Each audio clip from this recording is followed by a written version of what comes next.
Okay, welcome everybody to this Kaipara District Council meeting 28th of August 2024. Welcome media, staff and elected members. Well, first we'll move to apologies. We have an apology from Councillor Manderson. Are there any other apologies? No. Okay. Can I call for a mover for that? Councillor Naya, second it. Councillor Williams, thank you. All those in favour say aye. Aye. Motion carried. Confirmation of the agenda. Can I have a mover for that, please? Yeah, move. So Howard, a seconder. Councillor Naya, all those in favour say aye. Aye. Motion carried. Conflicts of interest. I want to declare a conflict of item 4.2. Excuse myself from the meeting for that item. Through the chair, Councillor Paniora has her hand up. Councillor Paniora. I have a conflict as well with the plan change of the racecourse item. Okay. Anything else wishing to declare? Councillor Erin Wilson-Collins. Yes, I have conflict with 2 pets items. I don't know if you want that now or later. Run that. Through you, Mr. Mayor, just let us know the PICS number, the item numbers that you have the conflict. Yeah. 1.2 and 1.3. Thank you. Okay, is that all? So we'll have a call for a mover for that. I'll move. Sorry, we don't need a movement. We don't, right. Sorry, through the chair, you will need to leave the room for those items, and Councillor Paniora will just need to put you in the lobby for that plan change item and bring you back in afterwards. Okay, let's get the confirmation for the previous paper minutes. Can I have a mover for that, please? Councillor Vincent, seconder. Councillor Howard, all those in favour say aye. Aye. Against, motion carried. Actually, Mr. Mayor, on this occasion, in the context of the minutes, I would like to make a personal statement, just briefly, not like a hour 5 minutes. Today's meeting had been held a week ago. The purpose of the statement would have been to announce my resignation in order to seek a fresh mandate from my constituency. At present, under the Mayor's leadership and followership, we have a divided council. It could be that there is widespread support for the path they've gone down, the latest instance being the reckless decision on the Maori ward issue. A by-election would have clarified this. After discussing with family and a few friends, I got to the conclusion that to resign and then immediately stand again would likely confuse the ordinary person in the street. I realised it was my bruised ego leading me. I'm encouraged by the support I've received from several quarters following the extraordinary meeting, and so I'm resolved to continue for the rest of this term to highlight any other anti-democratic abuses of process that come to light and to do my best to act in the best interests of the Kaipara District Council overall. I will conclude with the reported words of our then leader in waiting. He said polling was about ratepayers having their say rather than councillors making decisions on Maori wards without consultation.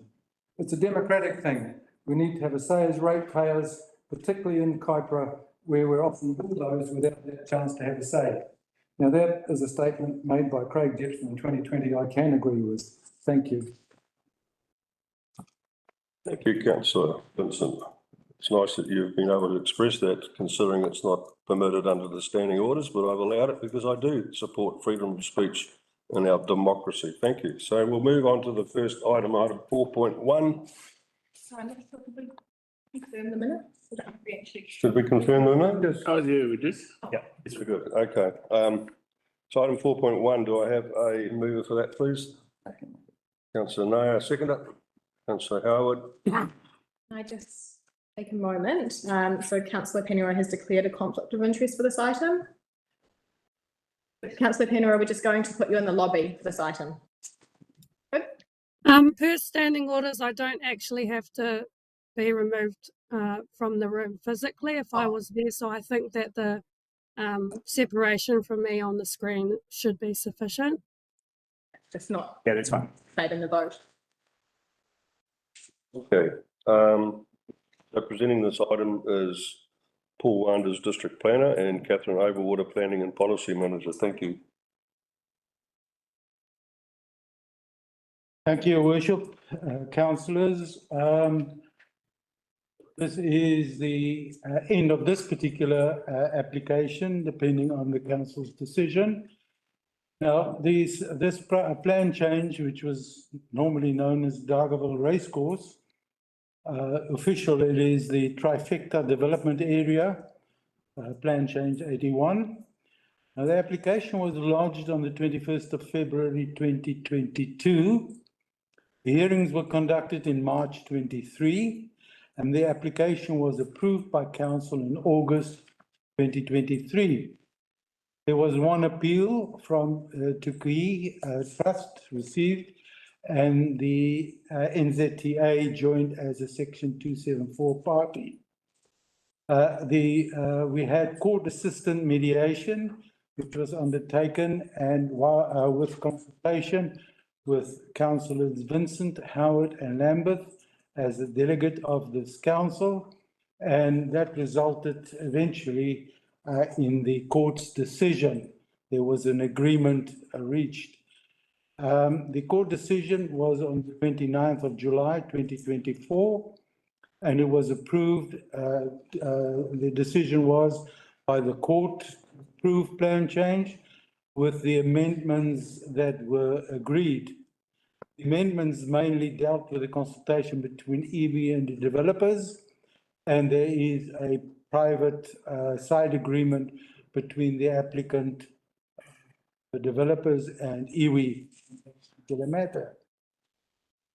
This particular application is a development area. In other words, it becomes a new chapter, full chapter in the district plan, and it is formulated mainly according to the national planning standards, which is different from how the district plan looks at this point in time.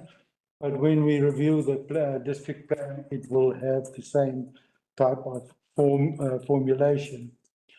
So, Mr. Chairman, the recommendation is that we note the Environment Court decision on private plan change 81, Trifecta Development Area. Secondly, we approve the plan change 81, Trifecta Development Area, including the provisions and the maps pursuant to Section 1, Clause 17 of the Resource Management Act. Thirdly, delegate authority to the Chief Executive to affix the seal of the Kaipara District Council to the private plan change. And fourthly, delegate authority to the Chief Executive to publicly notify on Clause 20 of the Resource Management Act 1991 that the operative date will be the 24th of September 2024. Don't know if there are any questions. Any questions from members? Councillor Vincent. Thank you, Mr. Mayor. Just for clarification, this then from September this year becomes part of our operative district plan. We then notify our proposed district plan, hopefully a month or two later. What's it going to look like in that proposed plan? Like I recognise some of the provisions like light industrial. Will that correspond to light industrial in the proposed plan, or is it going to be a particular precinct? It's a development area, so we'll be carrying this chapter over into the new plan as it stands, and obviously checking that there's no inconsistencies with the proposed district plan going forward. But this one's an easy one, not like some of the other plan changes that are entwined into the existing ODP rules. But this one will be as the provisions for the TDA provisions, which you can see in the attachment. They're drafted specifically for this development. So they will be a little bit different from what you see in the PDP. Right, and then nonetheless, someone who perhaps was an unsatisfied customer with the first round, potentially could they Absolutely. put in a submission Absolutely. to the proposed district plan in that specific area? Yep. Okay. So it opens it all up for litigation again. Wonderful. Yep. Thank you. Okay, councillor Nair. Thank you, Mr. Mayor. I have a few questions. So just because I live on that road, so that walkway, the few kilometers from the racecourse to the Dargaville township, actually is 4 kilometers, but to Tuna Street, it might be a couple of kilometers. There is a shared path proposed so that residents can walk on that 100 kilometers highway. Is the NZTA has okayed it yet, or is it still to be done? That is going to be part of the resource consent application as it comes in. I don't expect there will be one application immediately. It will come in phases. Those will be conditions of that particular consent when that pathway has to be constructed. Second question is more to do with the capacity of the wastewater connections, proposed and existing. Most of the elected members are unclear on how far we can go with the present one. We have asked for this information, but do you have any information in terms of existing capacity to cope with this development and proposed housing? The answer I got yesterday that the capacity is available. There has been upgrades of the wastewater plant, and there has been changes to Silver Fern Farms, which still has to be monitored, see how their operation is going on, but there is capacity of the wastewater plant. As of today.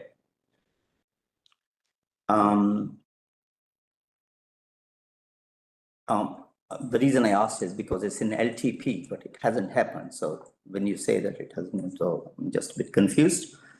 And the last one is, has been said that TDA 18/70 development is close to a natural hazard, 1 in 10-year event in the flood zone. It's mentioned somewhere. Now the central government has suggested us to be wary of developments which can be potentially threat or risk to residents. I think Mr. Chris Bishop mentioned 2 days. Do you have any concerns on that? This particular application is outside of the flood area as such. Thank you. Okay, any further questions? Thank you, staff. So now you have the first move the statement. Thank you, Chair. I'm a bit wary of this development, whilst it's a matter which looks like perfunctory, and living there and on a dangerous road and development, constraining the wastewater capacity, and LTP actually hasn't proposed much to lift that capacity. And there are quite a few developments going on in Dargaville, which are on the first come, first served basis, which means the ratepayers will have to suffer more rate rises when the Dargaville wastewater capacity is increased, just like as in Mangawhai. So I'm a bit wary of doing it at this time when the operative plan, the district plan would have suggested, as we talked about before, to look at that zoning on the whole street rather than a patch, which ends up as a settlement. So that's my comments. Thank you. Thank you, Councillor Howard. Thank you, Mr. Mayor. I will support this recommendation, and I think that whilst, as Councillor Nair says, it is a little bit out of town, and there is still work to be done through the resource consents regarding the connection with the town of Dargaville. I think that it's a very positive step forward for that community, providing new facilities, new housing, and amenity. I think that the applicant and the appellants are to be applauded in the way that they work together to find a resolve. And we look forward now to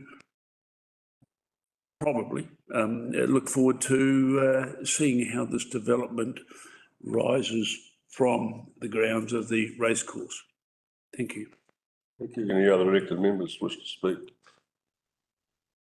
Yeah. Councillor Lambeth? Thank you, Chair.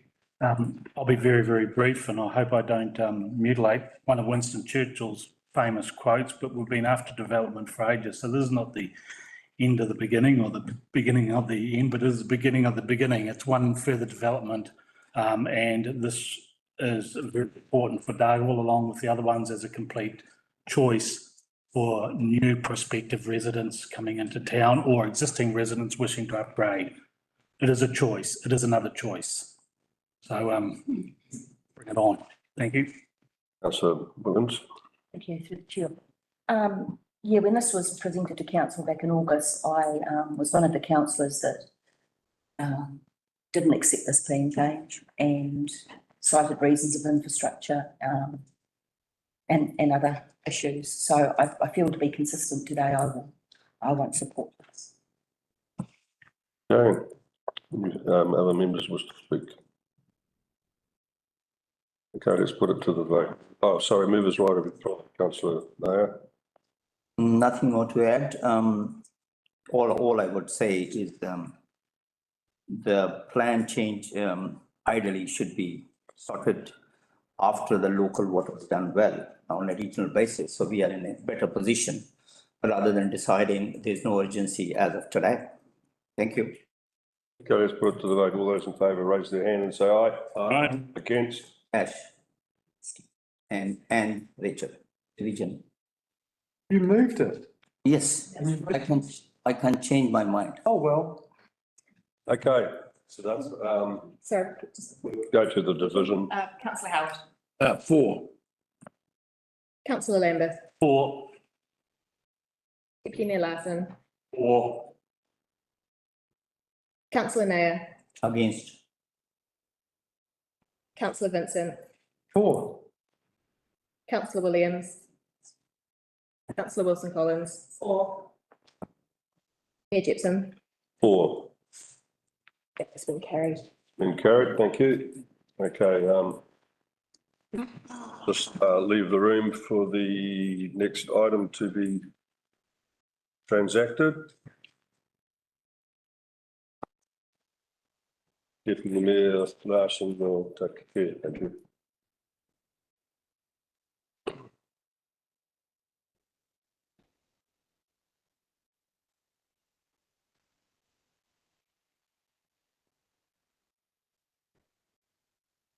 Okay, we have a recommendation before us here for private plan change 84 Mangawhai Hills Development Area. Happy to move that, Mr. Mayor. I'll Mr. second. Chairman. I'll second. Moved by councillor Vincent, seconded by councillor Howard. Okay, Paul and Catherine, floor is yours. Thank you. Thank you, Mr. Chairman. This one is now different from 81. Here we are in the starting position.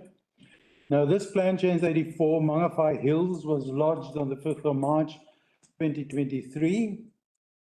The area is about 280 hectares in extent, and the proposal is for about 600 residential lots covering 106 hectares, but 112 hectares would be used for ecological restoration. That's what the application is about. This was notified for submissions. 76 submissions were received. 3 were subsequently withdrawn. The hearing was conducted in May 2024 by the chair, Mr. Greg Hill, Barry Mosley, and Councillor Gordon Lambeth. Now, the 2 areas of concern were wastewater and roading access provisions, and the applicant now has a resource consent, a regional council resource consent for private wastewater works, and the roading engineers have adjusted the roading pattern to alleviate those particular issues. The recommendation is that council adopts the hearing panel's recommendation and includes the plan change into the district plan as a development area on its own, and notify this decision before 17 September 2024.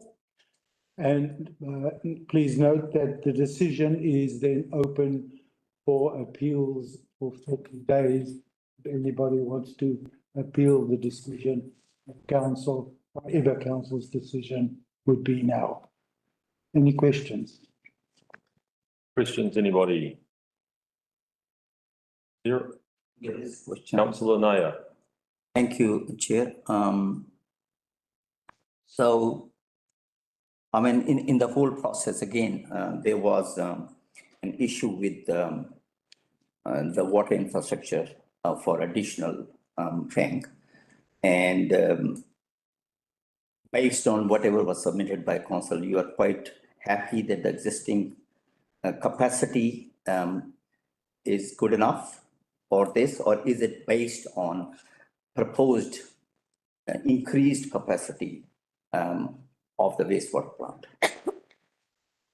A very small portion, which was identified, will connect to the Mangawhai wastewater plant, the public wastewater plant, a very small portion.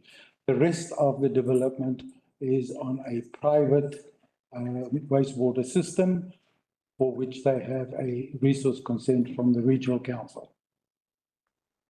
Thank you. Okay, any other questions? Okay, thank you, Paul and Catherine.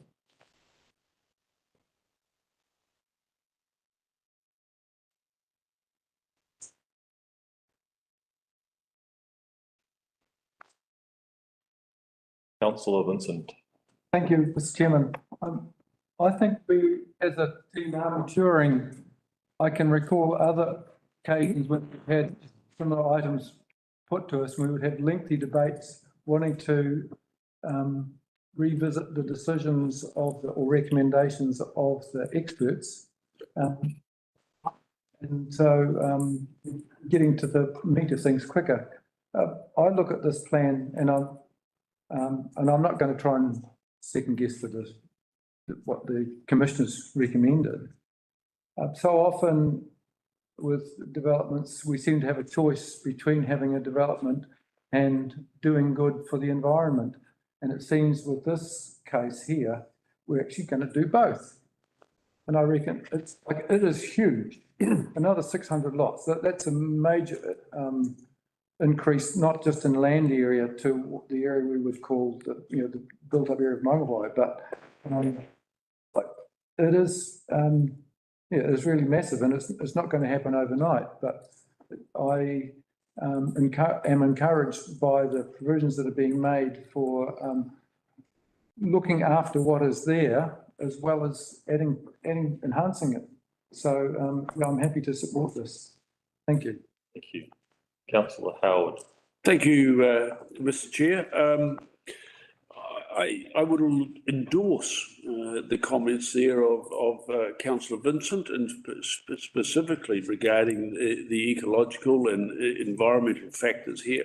And I think that I go further. It's interesting that in the Commissioner's report, that there was essentially one area of concern, but both parties were aligned pretty much all the way through, which is, a very, very significant start, again, related to by Councillor Vincent. For me personally, I've looked at this with interest, and particularly the amenity value, the looking after the environment. Yes, there's a couple of elements that are still to possibly be worked through, but for Mangawhai, I see this actually as a benchmark, sets a standard, and there has been much consideration, and I would go so far as to applaud the applicants because of their tireless desire to connect with all parties in the community that are impacted or affected, whether they're in agreement or not. And so I'm pleased to throw my support behind this recommendation. Councillor Williams? Oh, yes, sorry, there was just somebody at the. Oh, was there? Okay. So any other elected members wish to speak? Councillor Williams? Councillor, and then Councillor Naya? Yeah, I guess for me, looking at this a little bit differently, and, you know, this is another large scale residential development in Mangawhai, proposing 600 lots.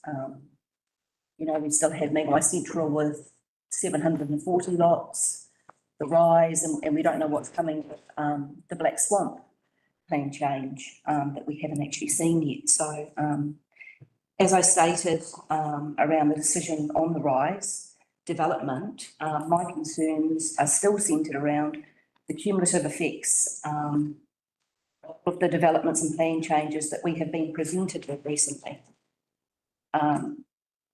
Mangawhai has limited amenities and services. These are already under pressure. The Heads Beach, the boat ramp, parking issues, transport. And it's also exacerbated during our busy summer holiday period where we can often be gridlocked on the roads. You can't get to the beach. So all of these things, you know, don't necessarily get looked at when you're going through the process of a plan change. They are siloed. You look at one, you know, each one individually. Whereas I look at it, the overarching amount of new lots and people that will be in the area. I understand that it's staged, but they could very well all be staged together. And I think it really does put pressure on a small coastal community. So with that said, I won't be voting to accept this. Thank you. Councillor Naya? Thank you, Mr. Chair. So I guess this is another development which has gone past the process at rocket speed with Mayor's conflict of interest. The private plan change of rezoning 218.3 hectares of rural land to have 600 dwellings, roughly 2,000 cars more, is really causing, I would suggest a future episode like Mangawhai Central, whereby we'll have a choco-block system. I was looking at this road, it's quite nearby to Mangawhai Central. It looks like an extension of that. And I'm against any ludicrous developments, as there are many being proposed in Mangawhai based on greed rather than need.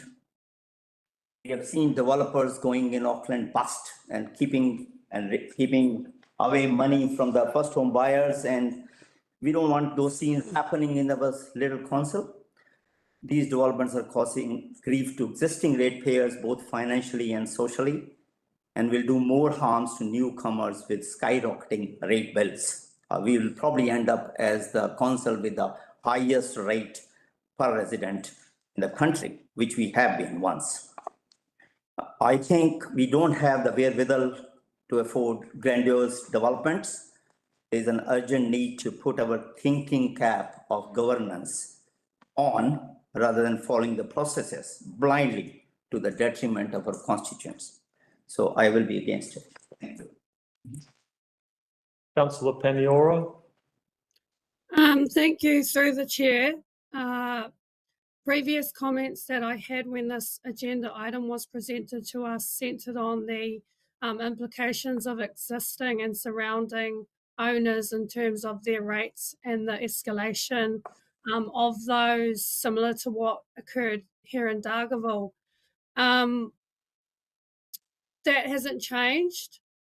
In terms of the plan change and the process that it's gone through, I have serious concerns around that process. We just have to peel back the curtain and see who owns this development as a beneficial interest, irrespective of whether our mayor doesn't have legal title to it. We understand how fair trusts work.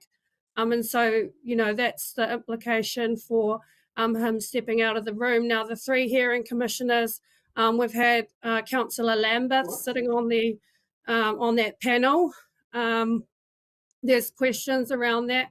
Now, the CIA and the CIA that was conducted on behalf of mana whenua has not been taken into consideration. So in the report, it says that the kaitiaki responsibility of Te Uri o Hau is valued, yet when they try to practice their kaitiaki-tanga on the day of site works were restricted from doing that. That's in contradiction to the report. Now, just because the CIA only says certain things and raises certain issues at the plan change level doesn't mean that it is supported by the community or mana whenua when it goes through the resource consent process. So that hasn't happened. This is just a plan change. It just changes the zones and the layers within the district plan, and it doesn't look into the actual issues that 600 lots is going to have on the environment. Now, Mangawhai is the fastest developing community within the kaipara. The resources are already strained. We have a responsibility to our ratepayers, not to developers. So we need to be very careful around balancing our responsibility sitting around the table here today to the ratepayers. That is who pays our wages at the end of the day, not developers.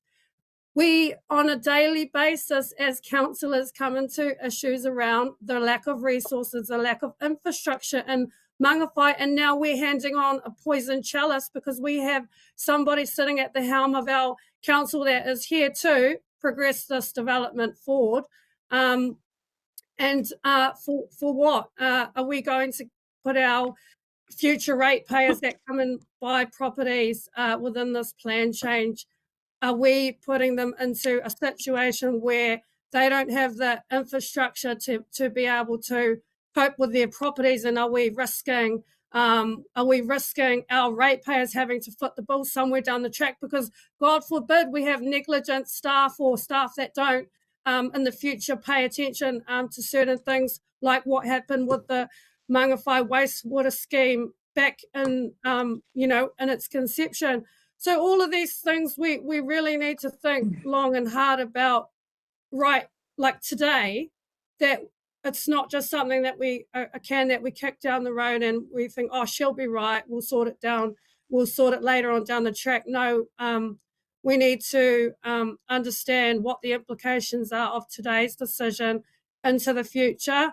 For that and a multitude of other reasons, this plan change makes me angry and I'm not going to support it. Yeah, so that's my comments. Thank you.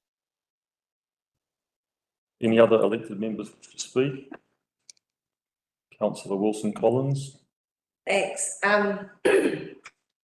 I appreciate all the comments made this morning, and I remember the comments made by one of the local Mangawhai Kaiwaka councillors when we first looked at this plan change, and the concerns around the infrastructure and the impact it has on the Mangawhai community. I've been on the council for, 5 years now? Can't count.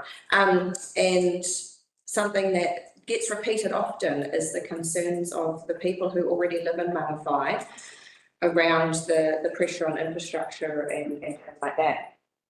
I really, really do not like the RMA process. I can never understand how there seems to be no power to actually stop a development.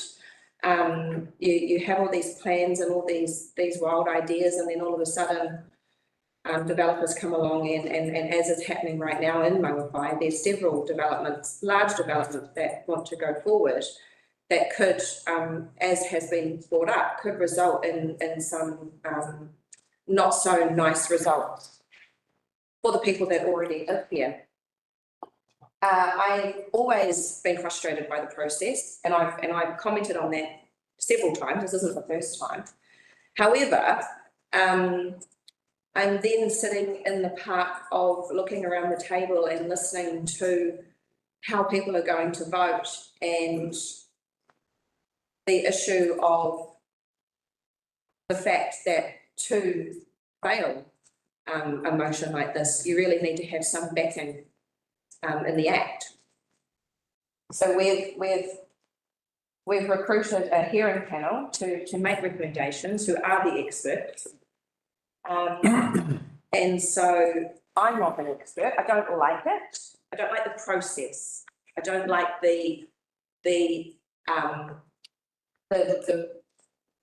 issues that have been raised already. I completely understand and empathise with all of that. But our role today is to follow this process, and putting the council in a situation for judicial review, which will also cost the ratepayers, possibly not the balls I have today. Thank you. Any other elected members wish to speak? Okay, back to you, councillor Vincent. Thank you, Mr. Chairman. Well, yes, I've listened carefully to what various members around the table have had to say. And my thoughts are, firstly, I'm not interested in who the owner is. I don't think that's relevant to the process we're undertaking. And also, I reject any slur that might have been cast against any of the members of the panel which made the decision. Also, as Councillor Erin Wilson-Collins has said, we have a process and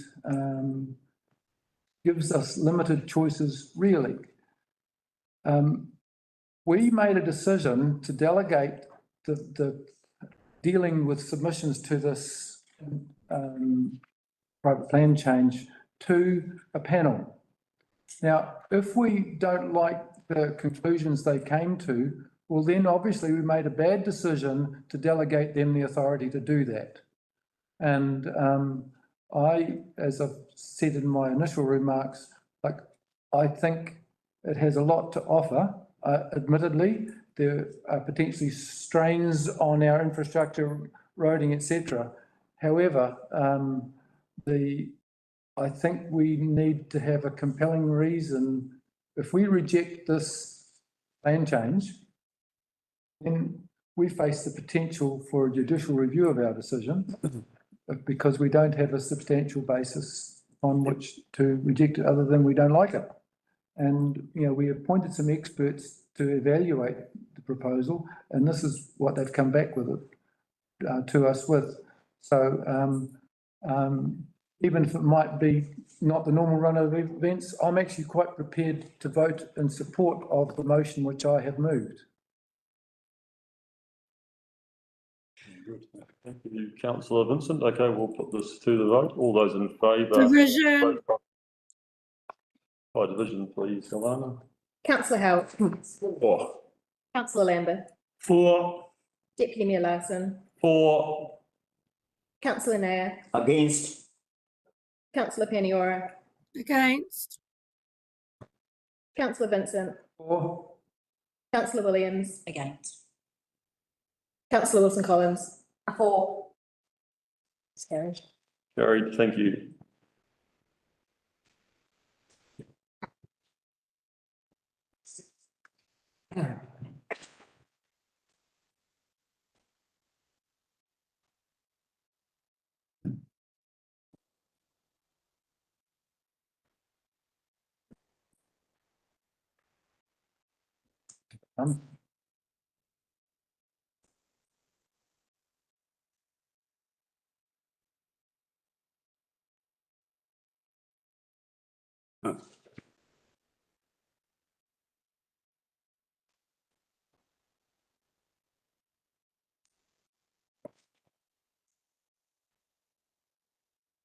Right.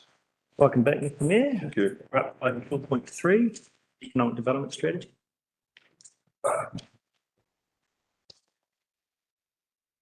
Where's my pen gone?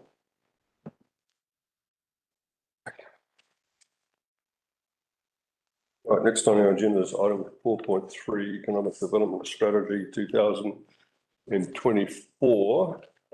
Do I have a mover for that, please? So Howard, I'll second it.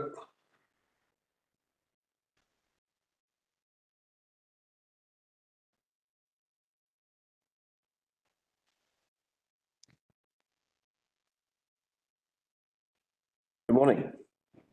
My name is Paul Thompson. I'm proud to say I'm the Economic Development Lead for Kaipara District Council, and I'm here today to try to get the Economic Development Strategy adopted by Council. I'll just read out the executive summary that I put in the report, and then I'll skip through the document itself, which you'd be glad to hear that I'm not going to read verbatim. So the report represents the Economic Development Strategy for adoption. The strategy was developed in conjunction with Northland Inc., of which Kaipara District Council is a shareholder. And Northland Inc., for those that don't know, is the economic development partner for the region. The Economic Development Strategy for Kaipara District Council represents a comprehensive plan aimed at fostering economic growth while enhancing residents' quality of life, informed by global, national and regional influences. The strategy recognises the critical importance of local economic planning and security, especially in the aftermath of events like COVID-19 and Cyclone Gabrielle. Aligned with existing plans and policies of the Kaipara District Council, this strategy integrates with regional and national economic development strategies. It acknowledges the influence of global events such as climate change policies and trade dynamics, as well as the national legislative changes in government priorities. Regionally, it leverages collaborative efforts and insights from existing strategic plans across Northland.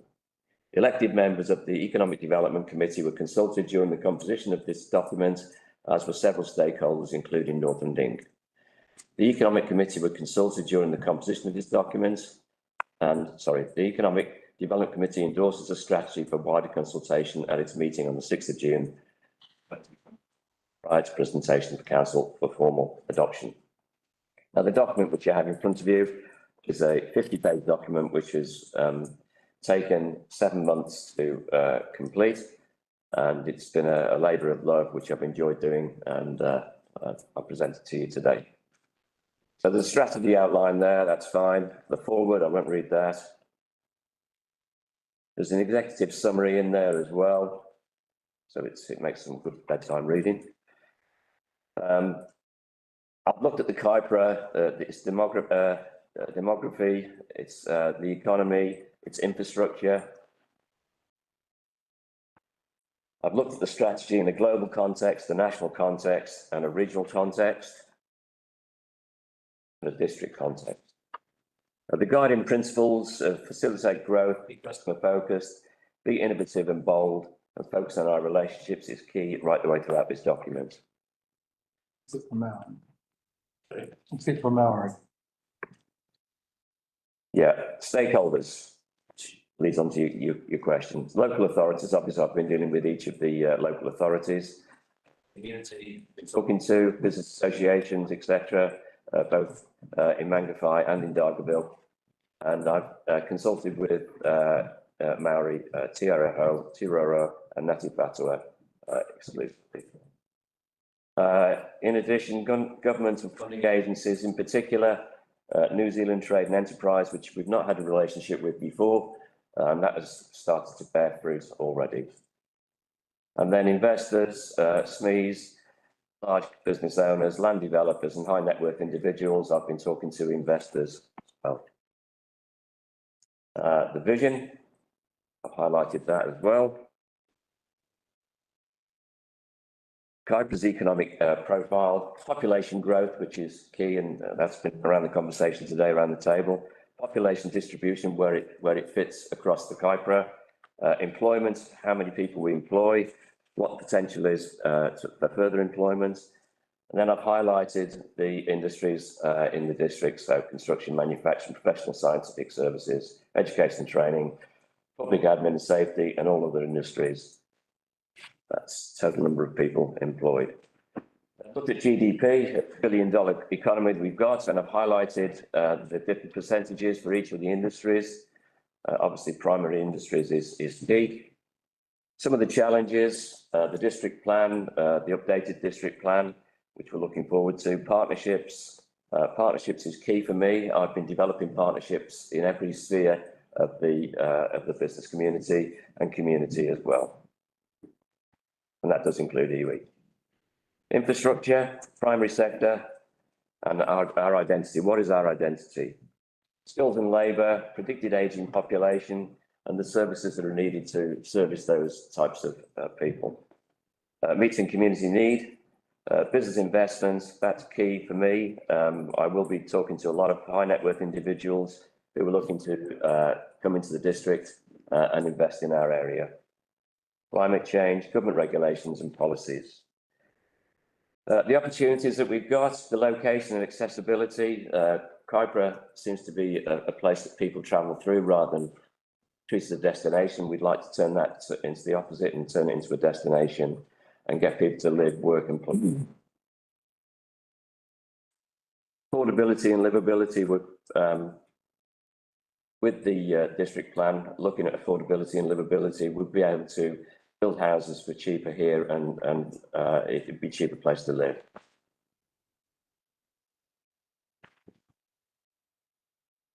Strategic objectives, define a vision for the future, build an identity, tell our story, enable communities to thrive, support optimised land use and development, grow skills.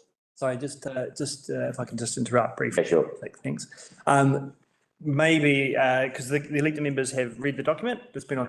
Yeah. So can you just possibly provide any sort of wrap up comments? Yeah, sure. If that's okay. The next bit, which is the strategies. Yeah, no problem. Real quick, please. Yeah, no problem. So the strategy one is a Northern Gulf tourism strategy, which we're working on, which is something that's is key to attracting people to the district. In conjunction with that, strategy two, the Kaipara Cycle and Trails. Strategy three, a film strategy, thinking outside the box, using this district as a film and a location for TV documentaries and so on and so forth. Strategy four, a tourism strategy, trying to increase tourism by 50%. Strategy five, which is an investment in tourism website, which is a website that I'm developing, which will be a standalone website, which will look at how to work, play, invest and tour in the district. And that will be a separate website from the KDC website. And then at the end, actions. I'll be developing an advisory panel, which I'm in the process of doing now, which will guide me through these actions. There's a series of actions there, which you can read at your leisure, but it goes through define a vision for the future, build an identity, tell our story, enable communities to thrive, support optimised land use and development, grow skills and build capability, create a destination to attract people and investment, invest in infrastructure and amenities. And there's a whole series of how we can monitor and report the way through that and that includes, I forgot the name of the people that provide our data. Anyway, all of the measures are there for that. Future considerations, we looked at Dargaville Airport and the Waiheke cable digital opportunities, and that's just about it, I think. Okay, thank you, Paul. Any questions of you? Councillor Vincent? Oh, thank you, Mr. Mayor. It's, going to say as an introductory comment, I had to read quite a long way before I found something I could get my teeth into. Like the initial sections were, I guess, quite broad and I guess laid the groundwork though for we get down to the meaty stuff at the end with the specific strategies and stuff. Yes. And I have some corrections I'd like you to attend to, but I guess key questions. How do we pay for this? Because I don't think it's funded in our long-term plan other than you. And I imagine there'd be some opportunities for external funding, or are you anticipating that we'll be putting 1% of our rates towards? We haven't allocated that at all. I mean, we started quite literally 7 months ago from a blank sheet of paper. Sure. in economic development, and that's where we are. So the responsibility and the cost all lies with me at the moment. And so we haven't allowed for any sort of operational budget going forward. Yep, okay. I'll give you my bits of paper too. Yeah, fine, thank you. Have a little notes on. But you refer to rich cultural heritage and natural beauty at the same time as freeing up land use and development. Do you see there's I suppose I thought of it particularly in relation to the film industry option, which I think is a great idea. And I sort of pictured someone trying to do a panorama shot. And there's a bloody house there. Oh, the house there. Oh, some other building there. When it was meant to be a pristine landscape. I mean, do you see a way through for us to be able to manage, like to be able to say yes and yes? Yeah, I think you've got to be versatile in the way you think and the way you view stuff. And I think, you know, we've got really a land of opportunity here right now, and we've not appreciated what we've got. Never been utilised before, never been promoted before. So that's what I'm interested in doing at the moment. Yeah. Oh, okay. So my little gripes are, you say at page 8, we have no current district plan. We do. We do have a district plan. It's Yes. an updated district plan. It needs to be updated. Correct.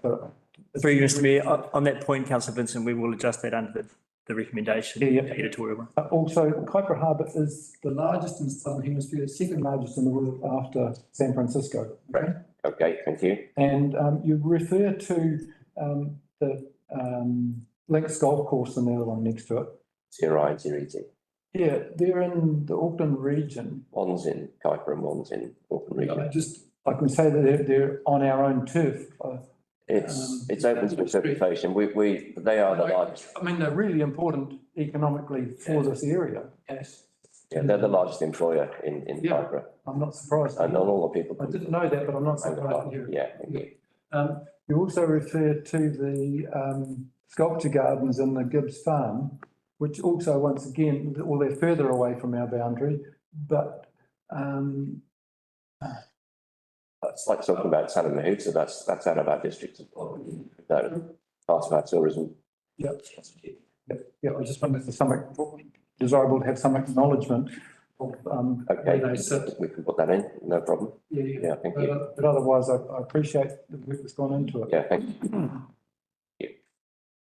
No, I think was next. Thank you, Mr. Mayor. Yeah, I was so I've heard this presentation yesterday from you. Thank you for that. And thank you to Councillor Vincent to ask the question on the how we're going to progress it. So going forward, yes, with a strategy, no money to carry on. Yeah. My question is more related to the whole strategy, which I've seen many of them doing my masters on a very large scale basis. Yes. I would say, just looking at the district per se, the strategy should be focused on that rather than on national or regional scale.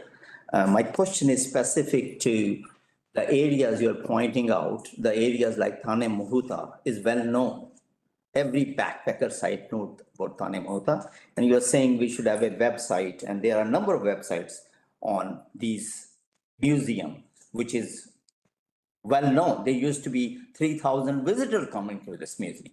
So I don't know how much ratepayers' money you would like to spend on that, these efforts. Thank you. There's no ratepayers' money apart from my wages at the moment. And so to implement all of those strategies, basically, I'm going to get an advisory board together, and they're going to drive me to drive this and hold me accountable for as much as they can squeeze out of me while I develop these strategies. Thank you. Thank you. Further question, Councillor Howard? Thank you, Mr. Mayor. Paul, very, very good. You know, it's been a productive 7 months, and I suspect that you've covered a lot of territory. You've got, I think, 5 actions that you've detailed down there.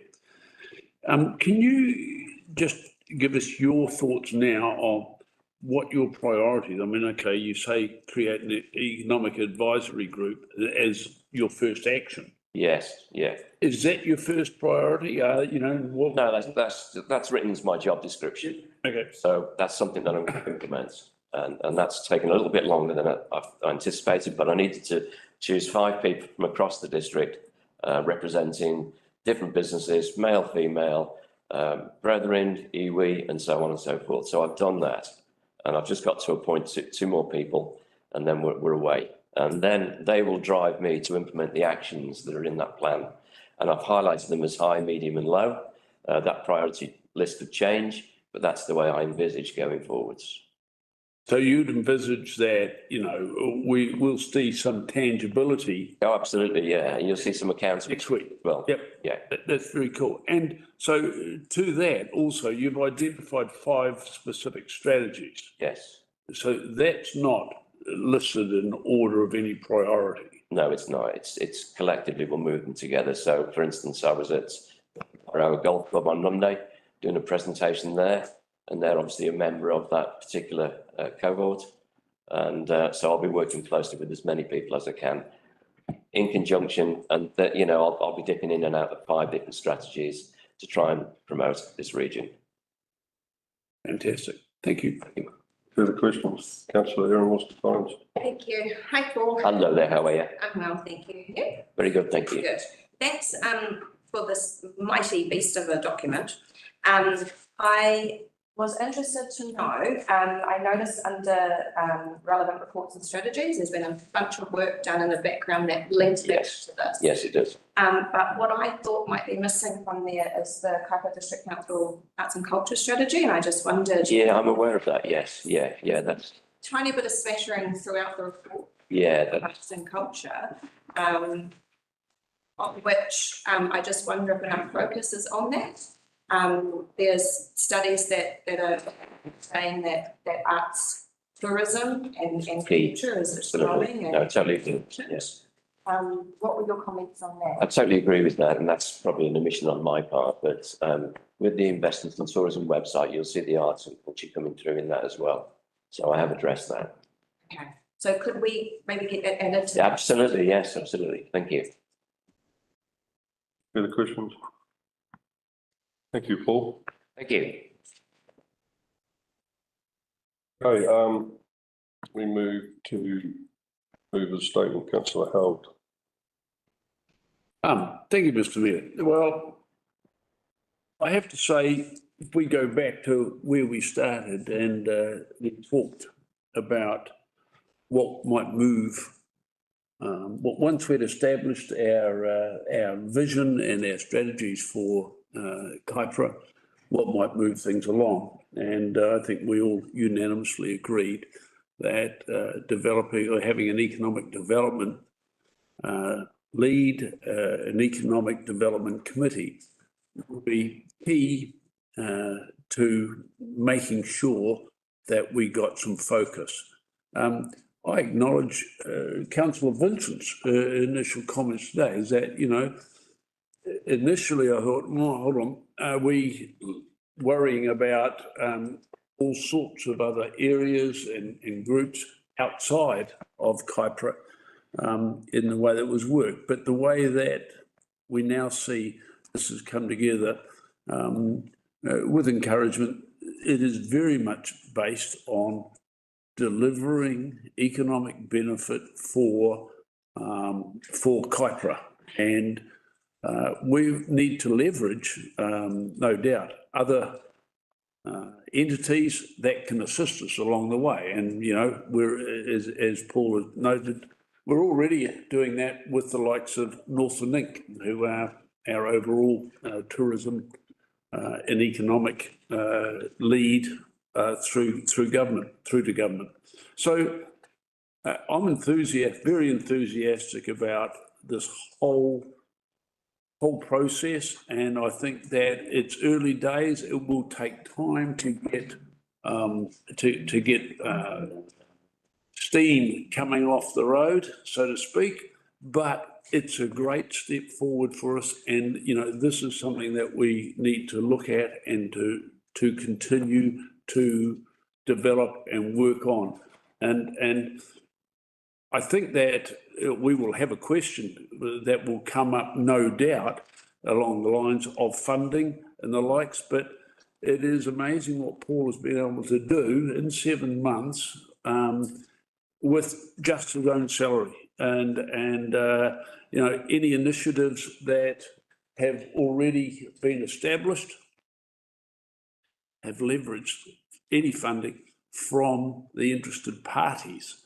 And that's probably the way I see that a lot of this will happen.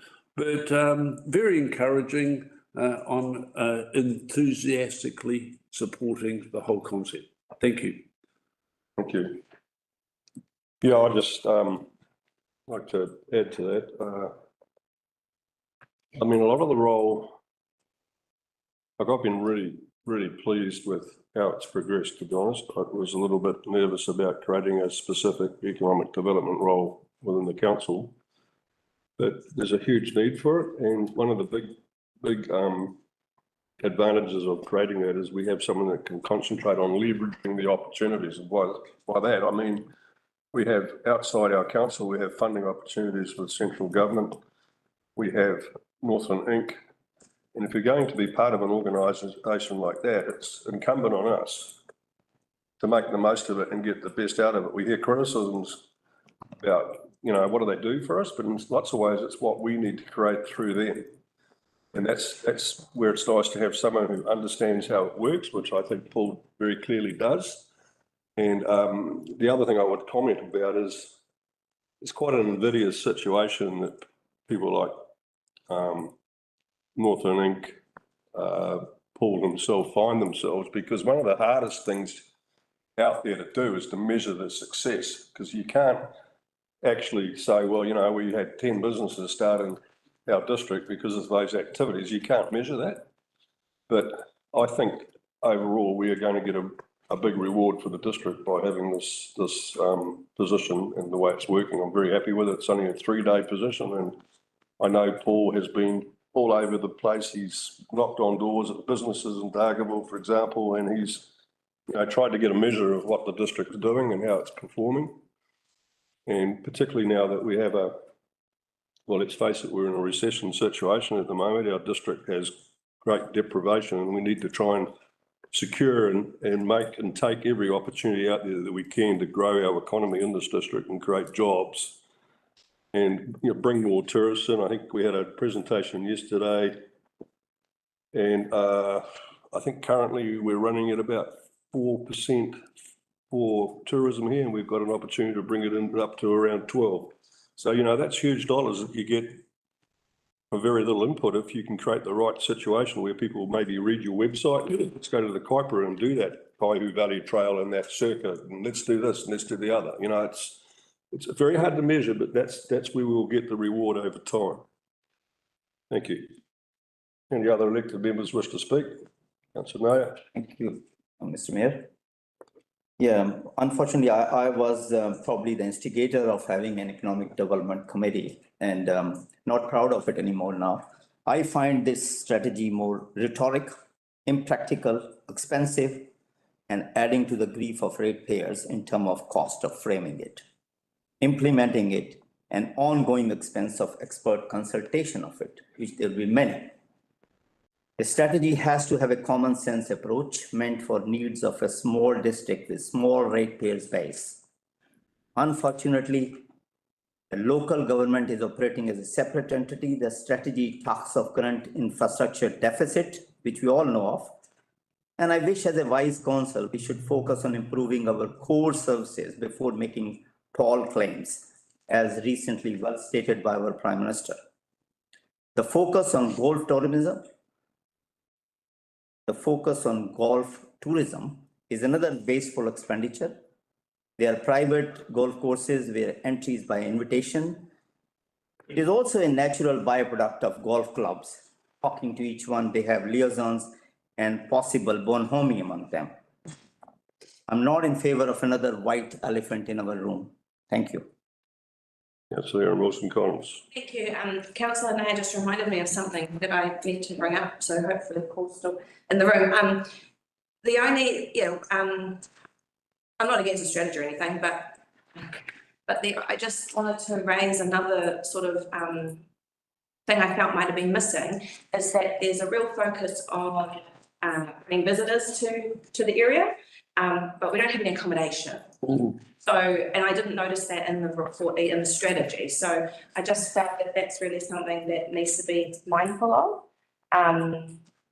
There was infrastructure, but I didn't if I've missed it, forgive me, but I didn't specifically see a focus on either day tripper infrastructure, cafes, and the like, as well as overnight stay nights, accommodation and things like that. So just raising that as something as well. Thank you.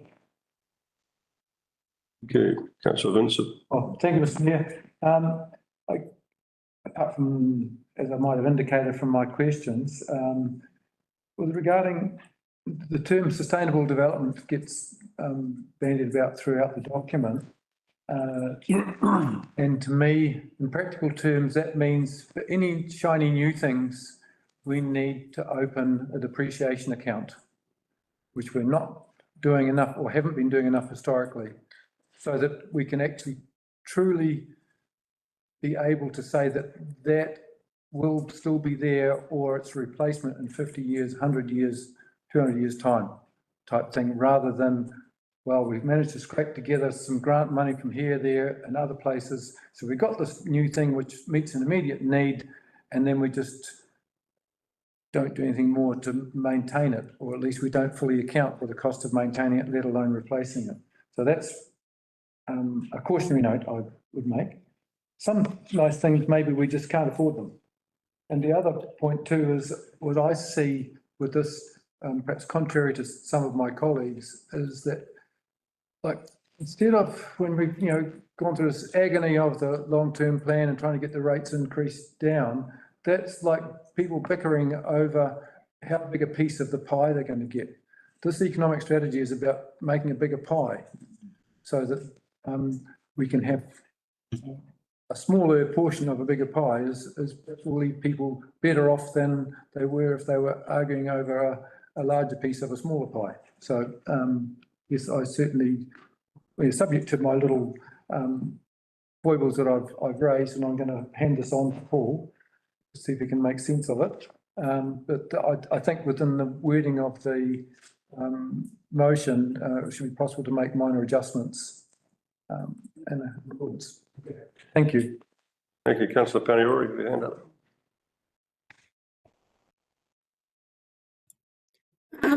Yeah, thank you through the chair. Strategies are all well and good, but where is the money going to come from? Is it coming from the ratepayers? I'm very confused by the role. I'm sorry, I've never met the new manager sitting in front of us today. Some other elected members seem to know him quite well and what he's up to. So that's a red flag for me. Page 22 of the report seems to be, when we're looking at the different strategies, so strategy 1, Northern Golf Tourism, strategy 2, Kaipara Cycle and Trails, strategy 3, Film Strategy, strategy 4, Tourism Strategy, strategy 5, Investment Tourism Strategy. Kaipara Cycle and Trails, the Kaihu Valley Trail, we need to get funding to complete it. Where's the plan? Where's the strategy? Where's the funding for that?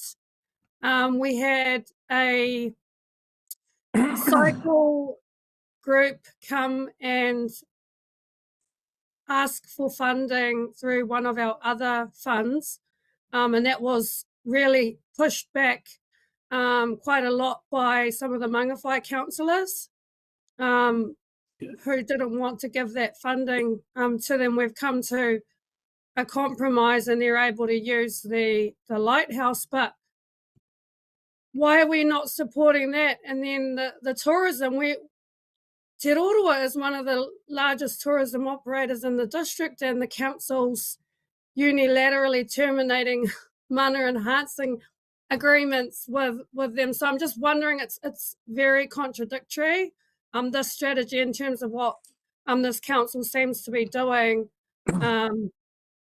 doing around the district with different people. If this is this something to push golf tourism, a little hobby of some of the councillors around the table? I don't get it.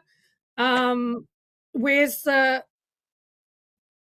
funding for this role? So I've heard of an advisory panel. Who's on the advisory panel? Who appoints the advisory panel? Where does the funding come for them? What actions are they carrying out? It's a statement or question? It's a statement, it's supposed to be. They're rhetorical questions. I'm very confused by the whole thing. I think it's just a role for somebody to go out and carry out some of the pet projects from some of the councillors. We lost really amazing roles within the council and the restructure too. So I'm really hoping to see, I'd love to have a report back in a couple of months' time after the role's been established for 12 months, and to see some concrete outcomes from this role, because I've seen a document with a strategy on many months in the role, and what have we got, what have we achieved out of that? That's what I'd be more interested to see. Thank you. Okay, anyone else wish to make a comment? Councillor Williams. Through the chair. Yeah, I would like to thank Paul and the Economic Development Committee for actually putting this together.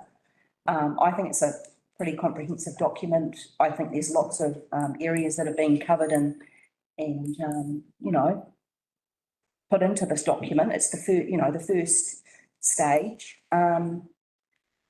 I also think developing a website is a really good idea, and I think maybe with forging relationships in the local business communities and our community, there could be people or volunteers that could actually even help with that. So I think making those connections and with Paul getting out in the broader community, I think that's really really beneficial.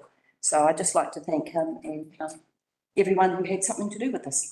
Thank you. Thank you. Councillor Larson. Thank you, Your Worship.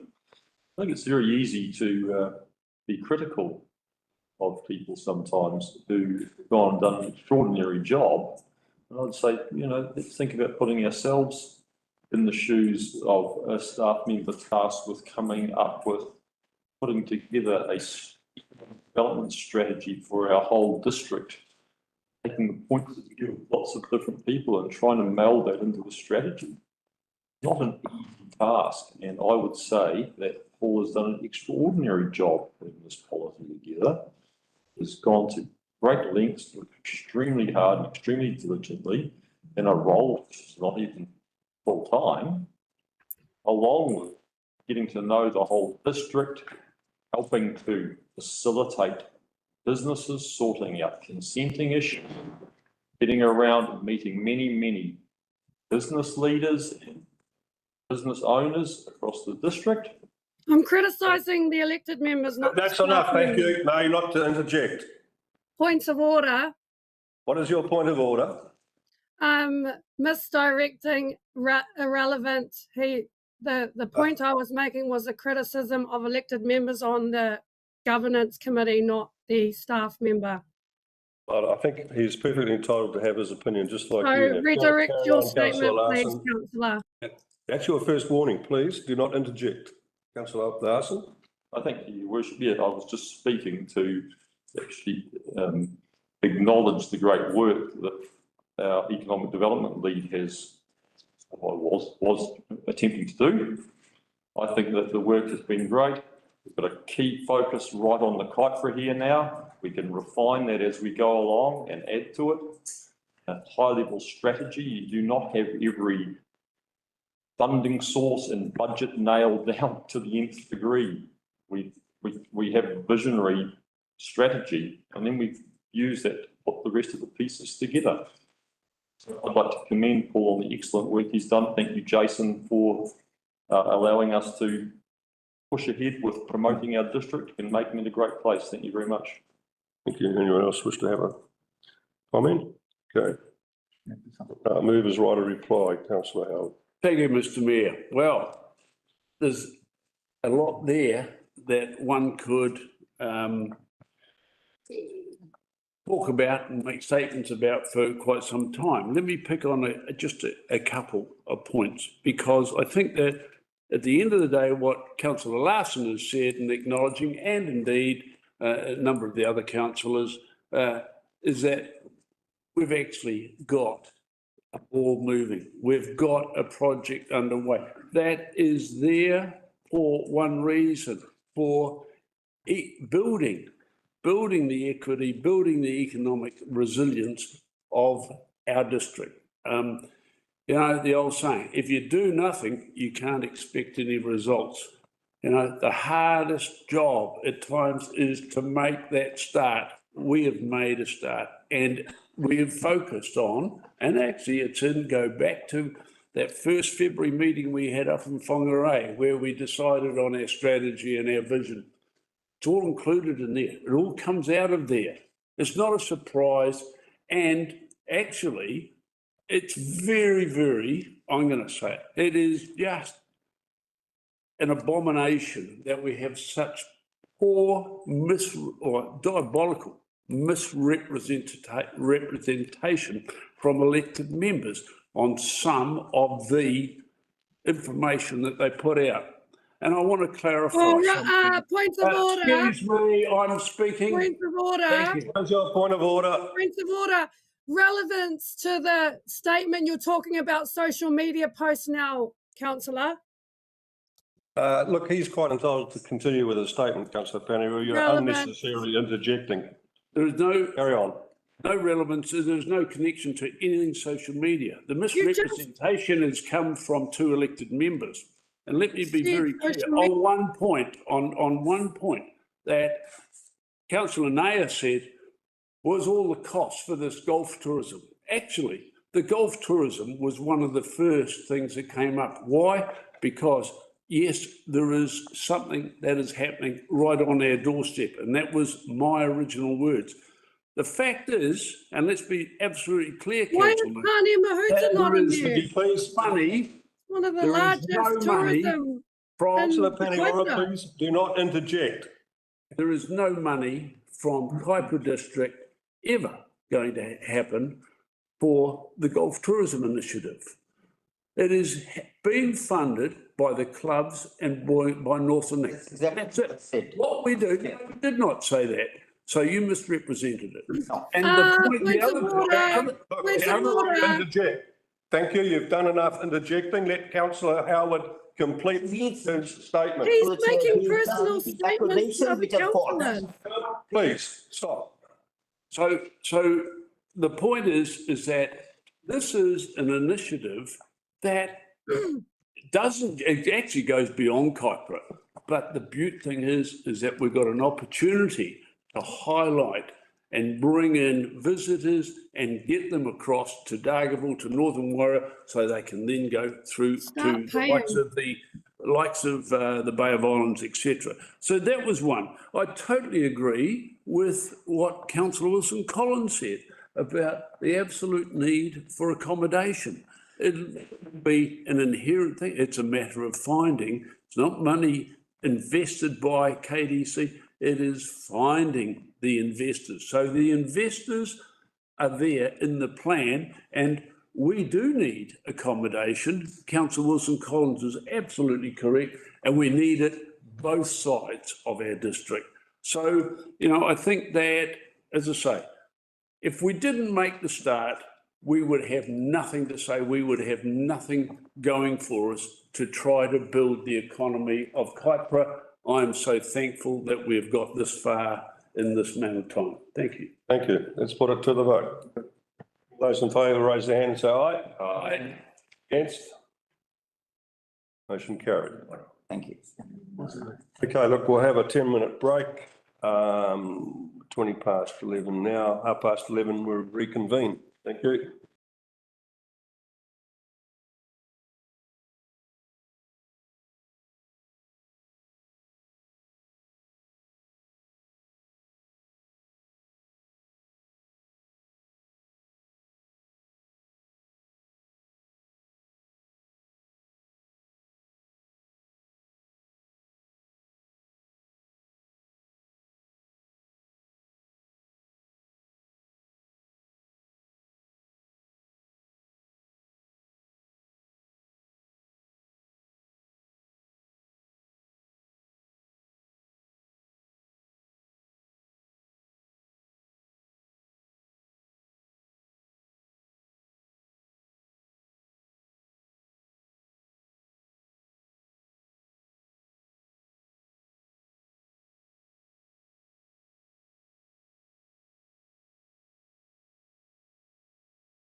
Okay, welcome back to our meeting today, 28th of August. Move on to item 4.4, which I'd like to move a slight change.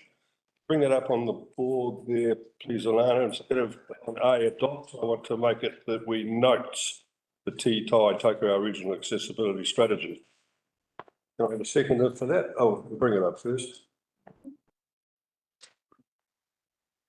Vicky? It's a bit complex. What a place to be. I'll second that. Larson. Okay, reporting staff is Jenny Rooney and Tash Jennings. Thank you.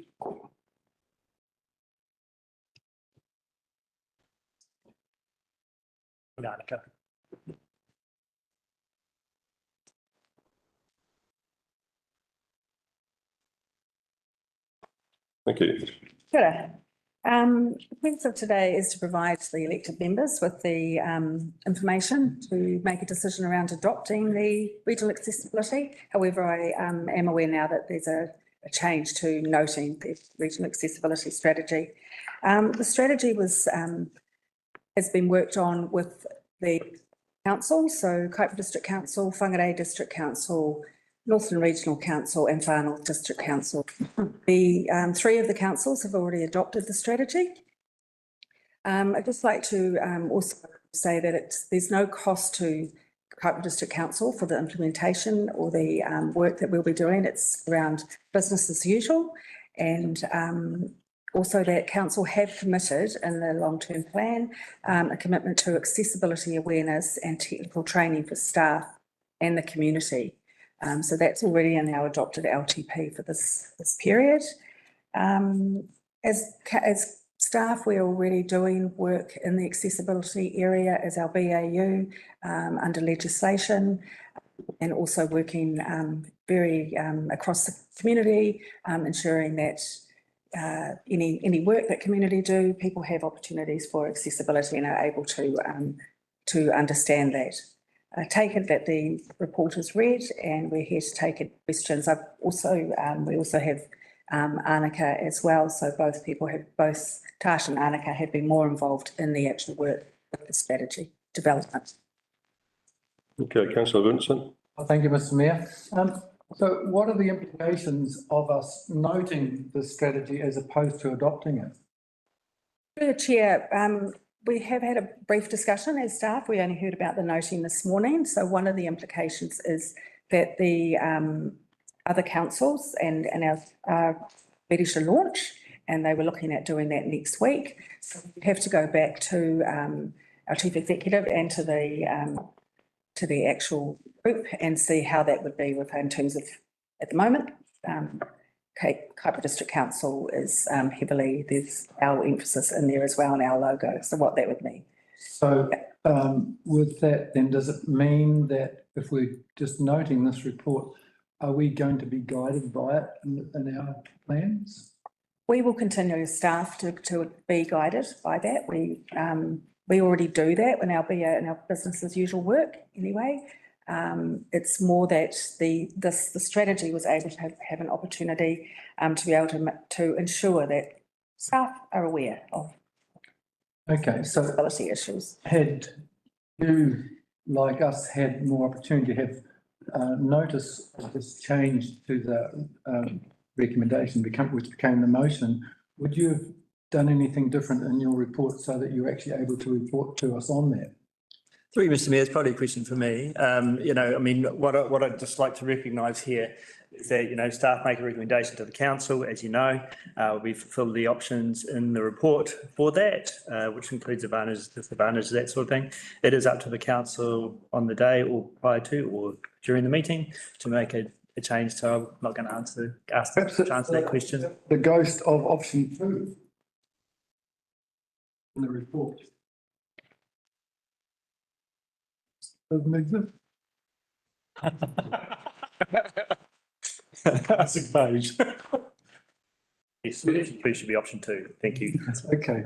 I guess I'm trying to highlight my concern about us being confronted with something that we haven't had the opportunity to reflect upon before the meeting.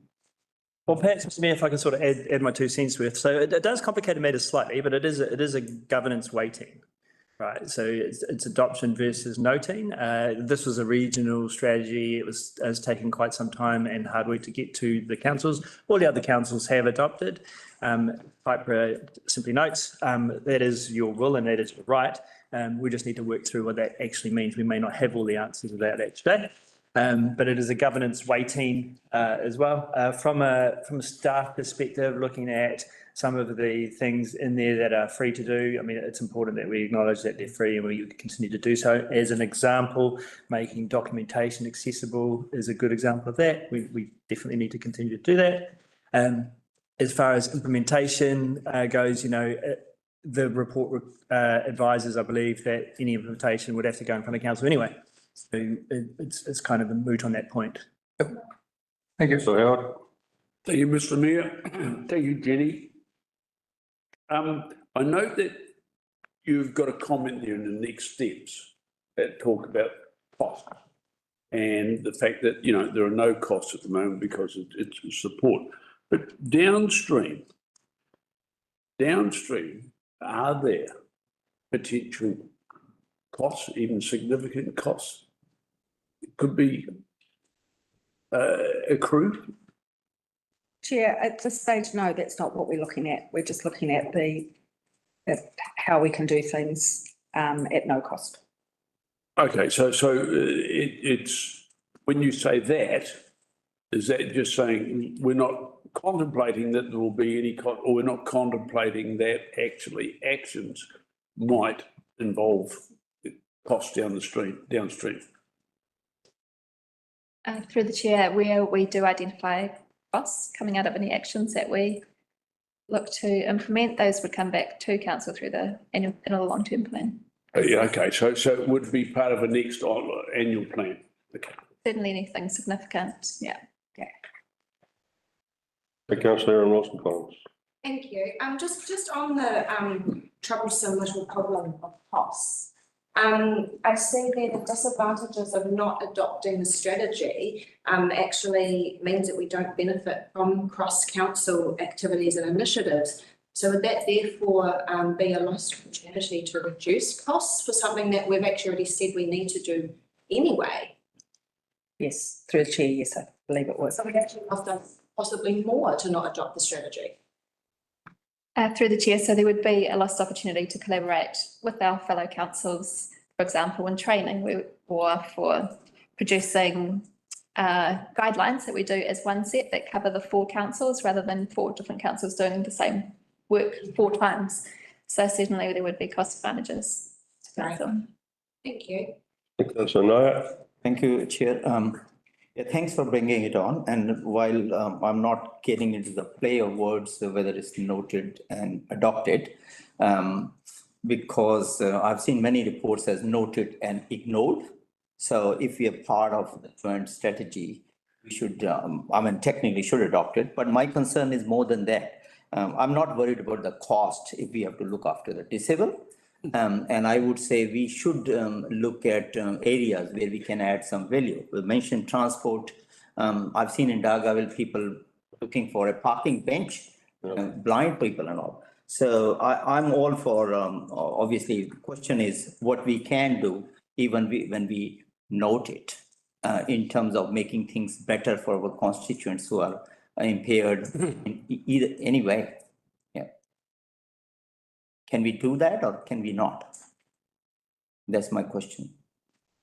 Sorry, Mr. Mayor. So I'm asking the difference between noting and adoption. Are we still free to serve our constituent who are disabled, or by not adopting it, we are just noting the policy, which we are part of, the 4 councils. The stamp is there. Obviously, you would have paid some money for that too. So why we are not adopting it? That's my question. That's your question? Okay, so through you, Mr. Mayor, that's up to you around the table to determine whether or not that's the right thing to do. And that's in your court. Well, I'm all for adoption. Okay, any further questions? Councillor Howard. Well, am I able to ask another question? Oh, good, thanks. Just on that point, for clarity, are you saying that if we note, are we not still able to connect with the other councils? Surely we are. Through the chair, I have not got a good grasp of what the difference of that is, having this. Okay, so it's potentially no difference to operating as you were looking to go ahead. Maris might want to clarify. Yeah, through you, Mr Mayor. So, look, you know, from a staff perspective, you know, I'm sure we're not going to get cut off by the other staff around the region, okay? So it's a wee bit about mandate to have that conversation. And look, from my perspective, I'd be very comfortable with our staff working in this space still as well. I mean, you know, noting that, you know, any cost would still come back in front of council regardless. So, and we will be doing the no cost things, as I've pointed out already. So I suppose it does become a little bit more complicated though, in that, you know, all the other councils have adopted, we've noted. So, you know, do we have our logo on it, that sort of thing. And so we'll just have to work through all of that. Okay, any further questions? Councillor Lambert. Yes, through the Mayor. Thank you. I noticed here on your, there was a link to the Building Code, the Building Act. Would it be fair to say that a majority of accessibility is dealt with through the Building Act? And would it be fair to say that any new consent, especially for commercial, the entire building has to be updated? Does this deal with council properties only, or will it deal with every property in the district? And if so, if it does deal with that, can it be retrospectively enforced on every building, even when they're not getting a consent? Through the chair, the regional accessibility strategy is a guiding document, so we're not influencing legislation. But the building code is the building code, and they're subject to that. We have no jurisdiction or no authority over the building inspectors or the building code. It won't change anything. But this here applies. This here, does it deal with every council building or every building in the district? So through you, Mr Mayor, this is simply acknowledging that legislation is in place for buildings and no council has the authority to change legislation, and this strategy will not change any legislation. It's guiding documentation only. In the report, it reflects only that the legislation is there and applies, does not get changed. So would it be fair to say that the Building Act actually covers all this off? Through the chair, the Building Act covers physical accessibility. Accessibility in a wider world includes communication. It includes people being able to read the content we put out in the format that suits them. It's not just about physical access. My view on the strategy is basically it's doing what we already do, but we want to do it better, so that we're not leaving out members of our community who are already marginalised and often vulnerable. Still haven't answered my question. Is it internally within the KDC's governance, or is it for all of the district, including every private citizen, every private operation? Through the chair, the strategies for council workers across the region. Thank you. Okay, any further questions? Okay, let's move on. Thank you, staff. Thank you. Okay, my statement.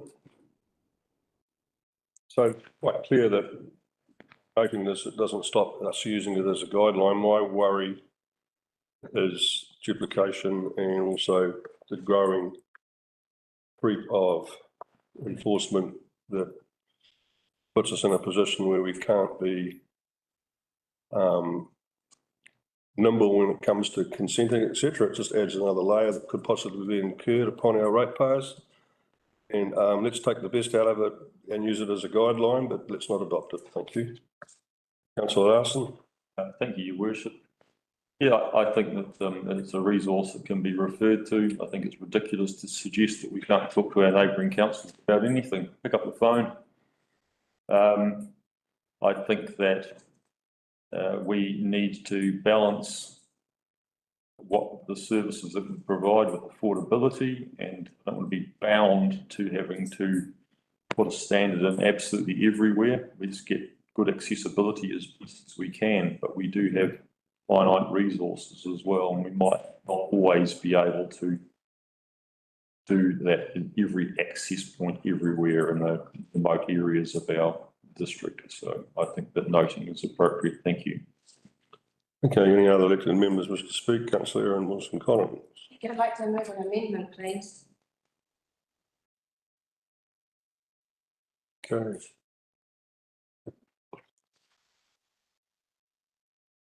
Is your amendment? My amendment is moving back to the recommendation to regional accessibility strategy attachment A, and delegates authority to the executive to approve any minor acts, decorated or formatting or typographical amendment to the strategy prior to the documents being published or uploaded to the Trifecta District Council website. I can't hear that, so can you put that up on the board? Thank you, Alana. I think it's just reverting to the original recommendation, Mr Mayor. We'll put it up, but it's the original recommendation to start. Okay, amending back to the original. Correct. Okay. All right, do you have a seconder? I'll second it. So Vincent.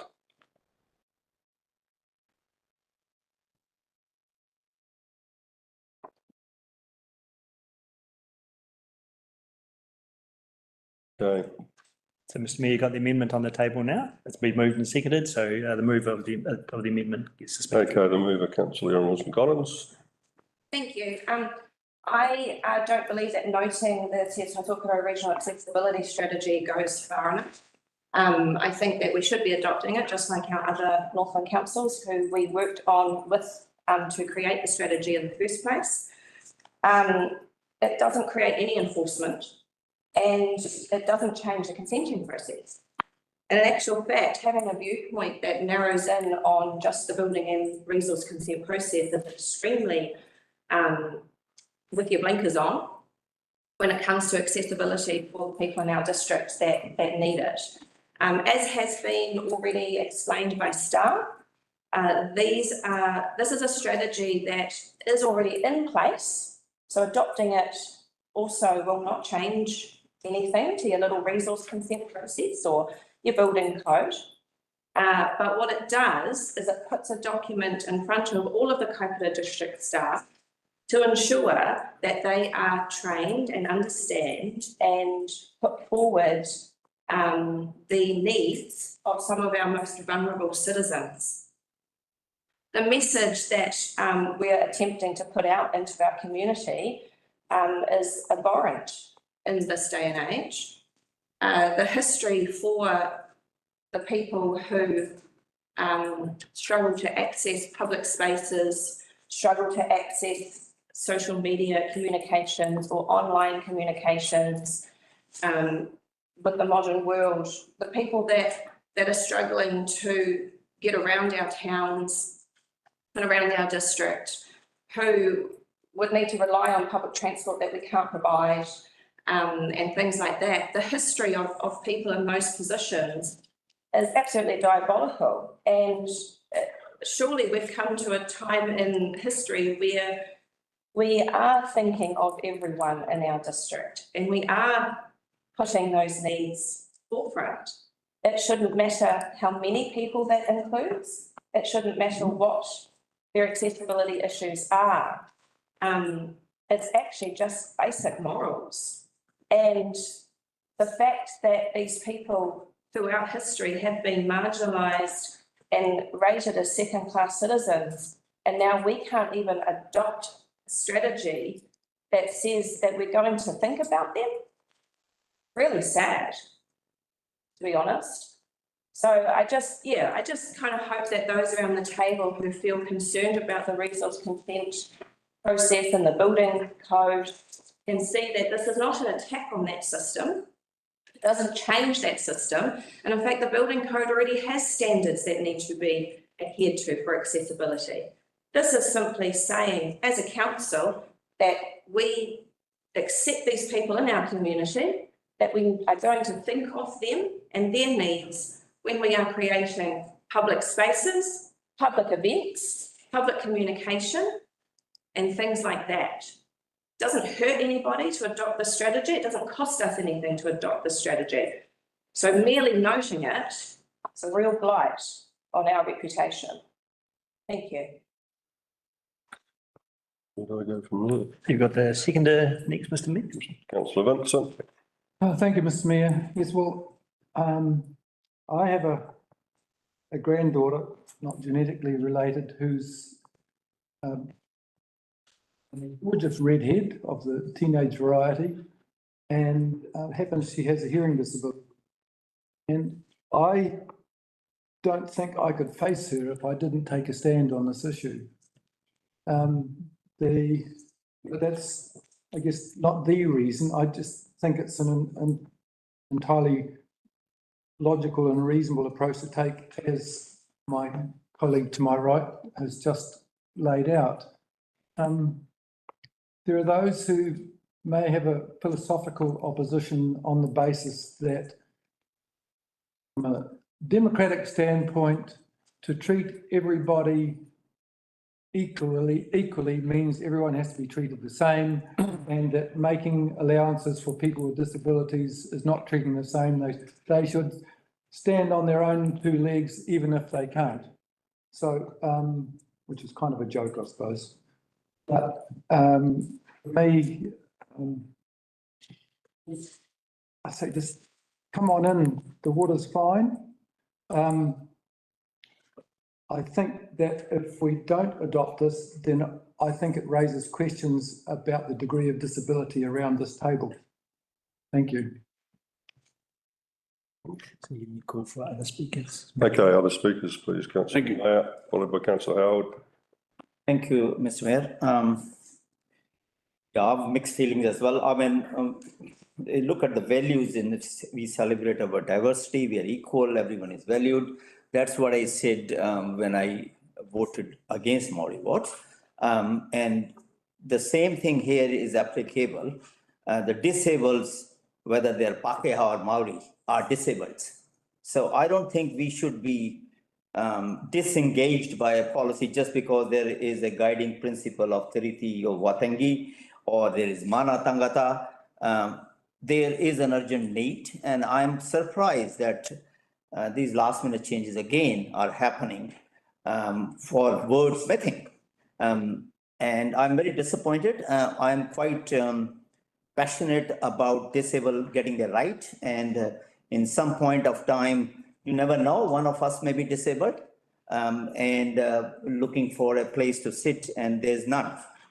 So I would say we should adopt the policy as originally proposed by them, and I'm in favour of it too. Thank you. Okay, we've had three people speak in favour. Councillor Howard. Thank you, Mr. Mayor. I think that, you know, incredible. It comes down to what's the difference between two words, noted and adopt. And we've got a system that is effectively in operation. I did ask a question about costs. I want to clarify that I'm not afraid of cost. I wanted to make, and I wouldn't vote against this because of cost. It was more a matter of, in the future, are there going to be costs that we are not identifying with here? I spoke recently about equality in a recent meeting. And, you know, I think that this is another case of this. I don't have any personal connections to family with disabilities, but I have that with several friends and colleagues. And there are considerations that we do need to make across board. So, you know, I think, as I say, there's a sign of commitment in the word adopt, yet we're told that, and I have to accept that there's no difference to the functionality if we use the word noted. If that was the case, it would be easy. So we're left with a conundrum there. Thank you. Councillor Larson. Yeah, thank you, Your Worship. I think the whole premise of the conversation has been completely twisted around in these statements in support of the amendment. Nobody around this table has suggested in any way that we don't look after people with disability. I would say that everybody around the table actively expects that that should continue to occur and should still always be a principal consideration with all of our access in buildings. The point is that we need to be flexible, use this document as a reference, still talk to our other councils, as noted, and that's why I will be voting against this amendment. I think it was perfectly fine to be noting it. Thank you. Okay, Councillor Lambeth. I concur with what Councillor Larson has said. Look, this is not about us and them, and we're not going to be doing anything like that. The New Zealand Disability Strategy, 2016 to 2026, have we become a new nation away from New Zealand? That strategy covers exactly what we're looking at. The building code looks after amendments to buildings or changes to commercial buildings. The internal structure of the KDC covers off what's going to be done there. It's just another level of documentation that this council is slipping in with the other local bodies just to create more and more, and we're trying to create less and less. I've always been about less and less documents and less governance. We've got the New Zealand strategy, disability strategy. We just need to stick to that. I'll be voting against the amendment. Okay. Councillor Williams. Thank you, through the chair. Yeah, look, I actually agree with what Councillor Lambeth said. I'm happy to note it and for us to be guided by it. Yeah, costs are always a concern. You just don't know what could then be overlaid on this as well. And like Councillor Larson said, everybody around the table is thinking about people with disabilities, and we have lots of different ways that we can do that. They've said there's some low-cost ways and initiatives that still go ahead. The council staff can use it as a guiding document. So, yeah, I'm happy for the noting, not the adopting. Okay, so amendment. Okay, we've had people talking for and against, so let's put it to the vote. All those in favour say aye. Aye. Against. Against. Division, please. Councillor Howard. Against. Councillor Lambert. Against. Deputy Mayor Larson. Against. Councillor Nair. For. Councillor Paniora. You're not there. Councillor Vincent. For. Councillor Williams. Against. Councillor Wilson Collins. For. Mayor Jepson. Against. Has been lost. Okay, that's lost, so we go back to the substantive motion. Up to them there. Do I get a mover's right to reply there? So, Mr. Mayor, you've had 3 speakers in the substantive motion now, so you can call for other speakers if there are any. We can put the vote. Okay, if you haven't spoken, please, this is your opportunity. Councillor Aaron Wilson Collins. Thank you. I haven't spoken to this motion. Why look at me like that? Yeah, I'm obviously disappointed at the failing of the amended motion. I mean, this is a high-level strategy. It doesn't have every budget source nailed down to the nth degree. It's taken viewpoints from different residents and put that into strategy that could be worked with by staff. I still disagree that noting isn't far enough. Sorry, I still think that noting isn't far enough. And I disagree that just simply noting it will give the same powers to the strategy for our council than it does others. So, yeah, if a plan isn't a plan unless it's written down, and simply by noting this, it's probably going to end up on a back shelf somewhere. And it just doesn't give the commitment, as was noted. Adopt is a commitment. and we have now not committed. Thank you. Okay, anyone else hasn't spoken, like to speak? Okay, let's move on. Are you speaking again or? No. Original motion. Yeah, now, do I get a right of reply? Yes, you do, Mr Mayor. Okay, my right of reply is, I think, Councillor Lambert's summed it up particularly well. I think that, we have national guidelines that already cover everything we need to. I'm not in favour of giving any opportunity for further layers of unnecessary rules and regulations on our district that are already covered by pretty substantive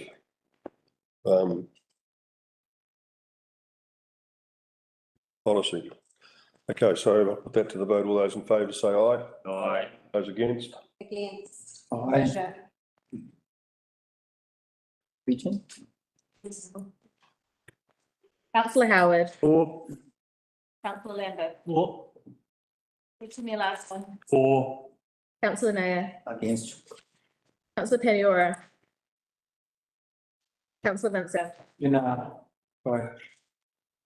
Councillor against. Sorry, councillor. Against. Councillor Williams. For. Councillor Wilson Collins. Against. Mayor Jepson. For.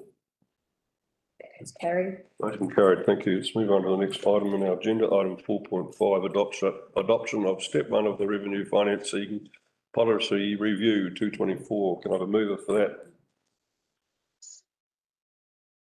Can I have a mover for that? No? No. Councillor Howard, second it. I can say. So Ash, Nair. And welcome to our Christine Toms, is it? Yes, Christine Toms is up online. Oh, hello, welcome Christine, you're online, so the floor is yours. Thank you. So Sue Davidson and Bronda Smith walked you through step 1 of the funding needs analysis of the revenue and financing policy. So that happened at the briefing on the 7th of August. So today is just about approving the outcome of that step and agreeing that step 2 of the review process can commence. Step 2, just as a reminder, is being an analysis of the overall impact, so rates modelling around any change of allocation on the liability. So we're looking at future social, economic, environmental and cultural wellbeing of the community. When we're looking at land value versus capital value rating, so that's step 2. So I'll take the report as read, and are there any questions? Questions? Councillor Nair? I just have, just curious about these struck off things. Is it an amendment of primarily cut off from stormwater drainage? And it is targeted rate equalized all over the district, is it? Like, for example, for example, let's pick one item, water treatment and supply. So if we are spending operationally 6 million here on one plant and 2 million on another plant, the 8 million together will be equalized all over the district. That's right. So which means for all this development proposed in the LTP of 22 million and 23 million operational cost over 3 years, roughly $50 million, it will be equalized all over the district. It will not be targeted rates to the individual district. So this is an existing methodology that's in place at the moment. Water supply and wastewater supply were equalised in the last LTP, the one prior to this one, and that means that everybody pays the same targeted rate regardless of where they live. So that means that Dargaville is paying for Mangawhai wastewater schemes and stormwater continuously. And vice versa. Yeah, this was an agreement that you made. Nothing happening in Dargaville. Okay, thank you. That's very surprising. Hang on, was that stormwater as well? Yeah. So stormwater is not equalised at this moment, and Bronda will be taking you through that as a scenario next week. So we don't have stormwater totally equalised. Part of it is, but not all of it. So there's a little bit of complexity in there, and she can talk you through that next week at the briefing. Okay, so just to underline for clarity, we have a water rate which is where the charges are 100% as a combined target area for everyone who's got a public water supply connection. They pay the same, basically paying for that service is the same. With sewerage, it's 95% of the charge is to individual users of the service, with a 5% public good element, which comes from the general rate. Correct. Correct. Yes, right. Okay. Yes. So, but we don't have either of those options available for stormwater at this time. At this time, no, it's part of it is equalised. That would be the operational part. And the capital expenditure parts get charged to each individual scheme. So that's the current status. And you'll look at what it might look like if that whole thing was equalised across the district next week. And that's as opposed to land drainage. Land drainage is separate. That's right. That's a different ballpark We got that game. now then? Okay. Any further questions? Just clarification to the chair, just on this part, I think I did ask about those struck off items. So connectable 75% of the full. Was it the previous one? Was it proposed? What is struck off? Okay, so that was part of the council briefing that I think you were there, Councillor Naya. Yeah. Rhonda mentioned that that's not necessary to be as part of the revenue and financing policy. It falls into the funding impact statement. So they're just different documents capturing different things. So that didn't need to be in there. It's not necessary. Okay, any other further questions? Okay, thank you. Thank you. Okay, we go to the mover's statement. Thank you, Mr. Mayor. To me, this is a good step forward on a process that we've discussed, we've agreed and been encouraged to look at. And so we want more information. We're finding more information. Good move. Okay. Councillor Ash. Oh, thank you. I didn't ask for it, but I got it. Thank you for that. So, I mean, I'm always surprised by these actions which affect, and with apologies to you, Dargaville, because if you look at the rate rises, 33% rate rises on land value, and based on, if you look at the mix of that, much of it is to do with the fixed charges.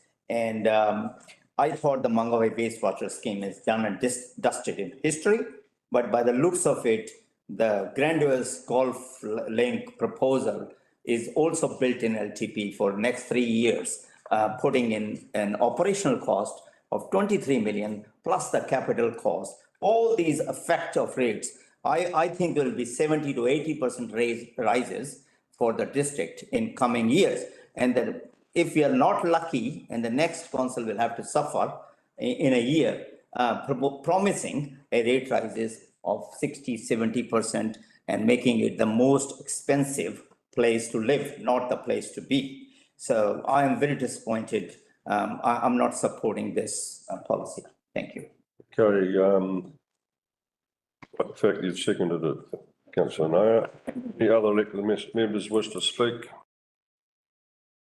Councillor Howard, Rachel Williams. I've changed.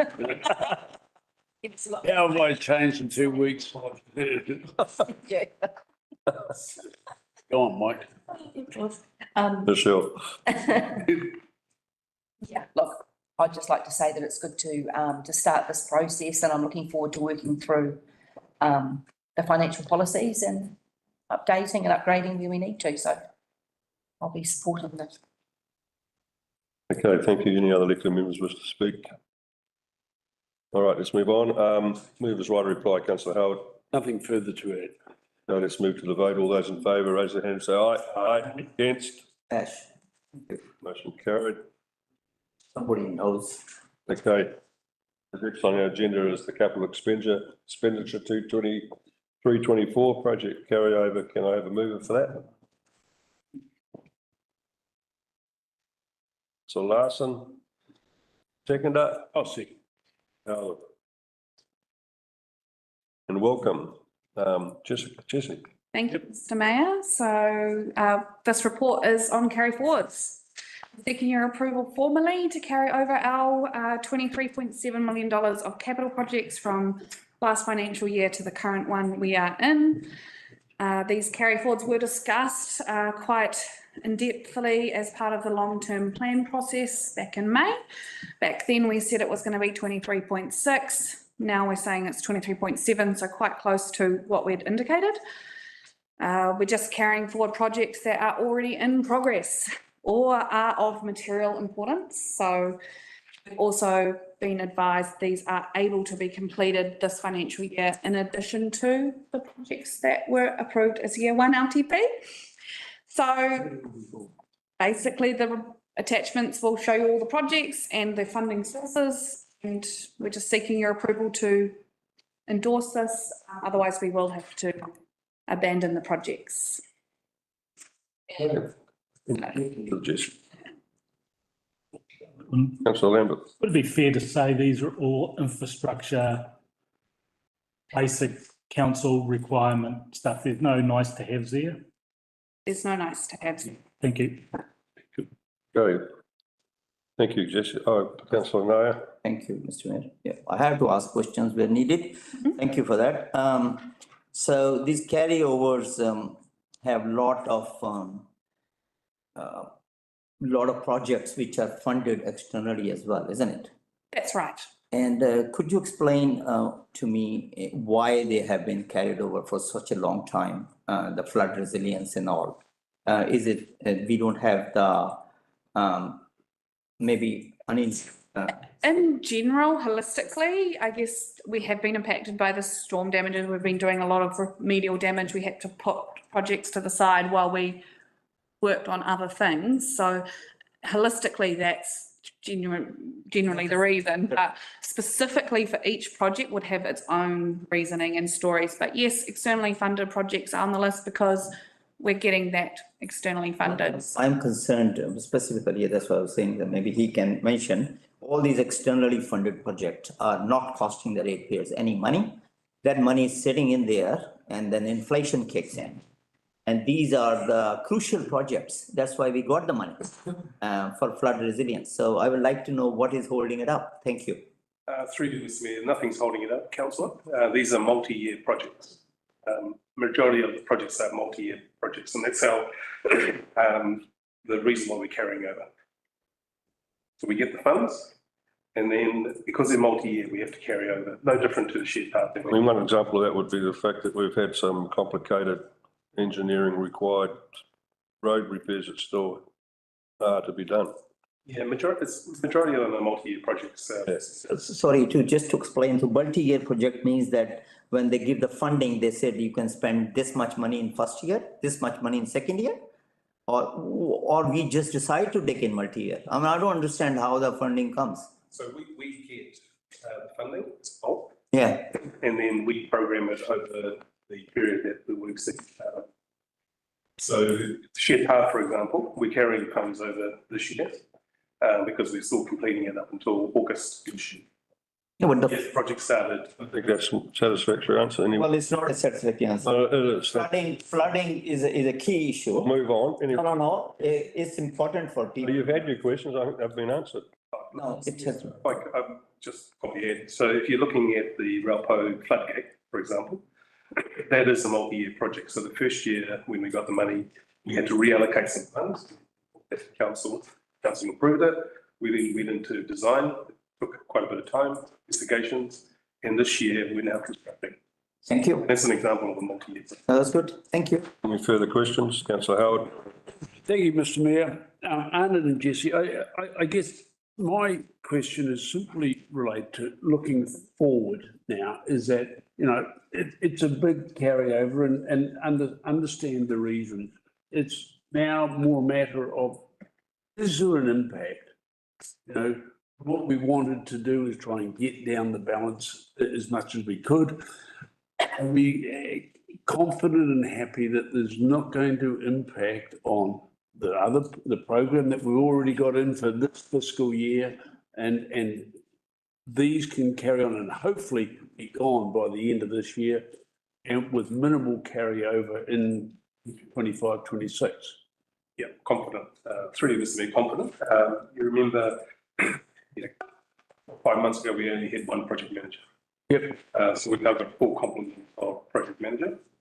And I'm confident that we'll get through the program this year, including the carryovers, including the roading activities that we have. Gabriel, cyclone recovery as well. Okay. That's great. Thank you. Any further questions? Thank you. Okay, you can stand down. Councillor Emil Larson, you have the mover's statement. Yeah, thank you, Your Worship. Yeah, I think we've got a big raft of projects here that are all important. We need to make sure that we get the benefit of the funding that we've got there and get these done. That we've got systems in place to make it happen now. So that's good. Councillor Howard. Nothing further to add, Your Honour. The other elected members wish to speak? Okay, you want to speak? Okay. Well, I'll just say a few words, obviously. Yeah, it's just the priorities are important when you carry forward, carry over projects, is in terms of what we should do now and what we can do and carry over. And what I find here is, with due respect to, again, Mangawhai, which is my thing, the boat ramps and all those things are being built, but the flood protection is not being looked after, and which is quite a disgrace to the West. Thank you. Anyone else wish to speak? Councillor Williams? No.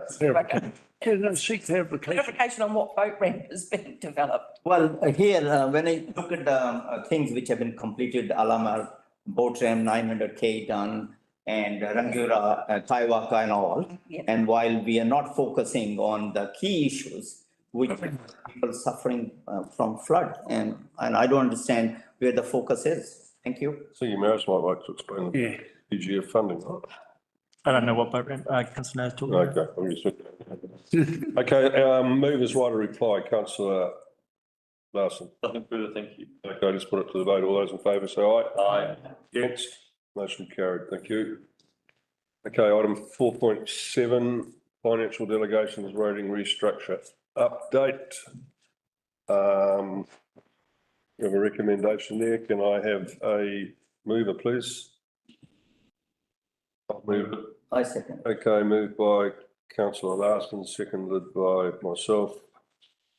Okay, and welcome, Joy. Thank you. Good afternoon. We had our organisational restructure, which took effect on the 1st of July, and they went brought into Kaipara. So they have now, that's the Kaipara roading team, and through that there has been some new roles created that now require financial delegations to carry it.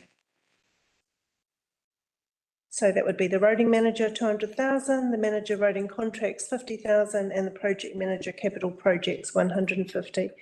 So we're seeking approval for these roading financial delegations to take effect. Okay, any questions of Joy? Councillor Williams. Thank you, through the chair. So the amounts for the financial delegation, is that currently is what is in that delegation document, or is it being? Oh, they weren't in the previous delegation. New pieces and relevance. Yeah. Okay, thank you for that. Councillor Lambeth. Yeah, just quickly, our payments to MTA, are they offsetting this, or are these extra on top?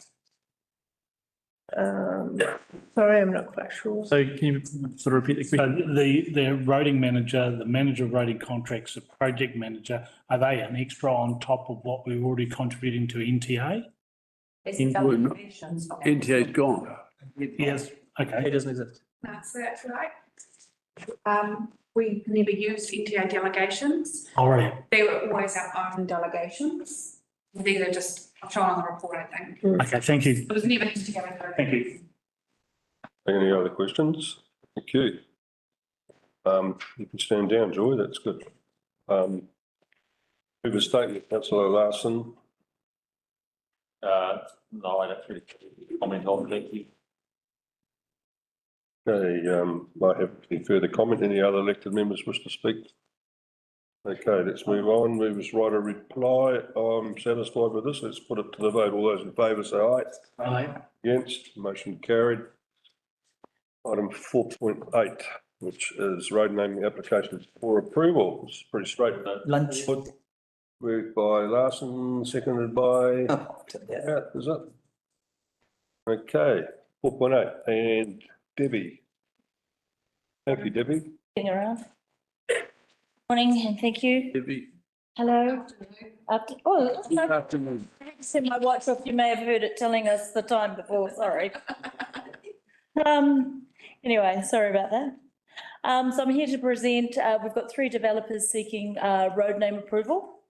And I suspect you've all had an opportunity to read it and I take that as read. If you had any questions. Any questions of Debbie?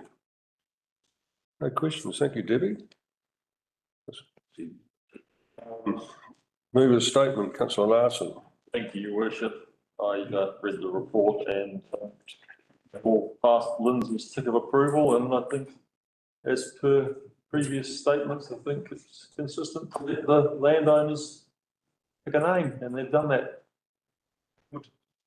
Thank you. Councillor Nair. No, all good, thank you. Okay, any other elected members wish to speak? Okay, your members right of reply, councillor Larson. Nothing further, thank you. Okay, all those who approve, please raise their hand and say aye. Aye. Yes, motion carried. Now we're going to take how long for lunch? Half an hour? Half an hour, so we'll come back at 1 o'clock.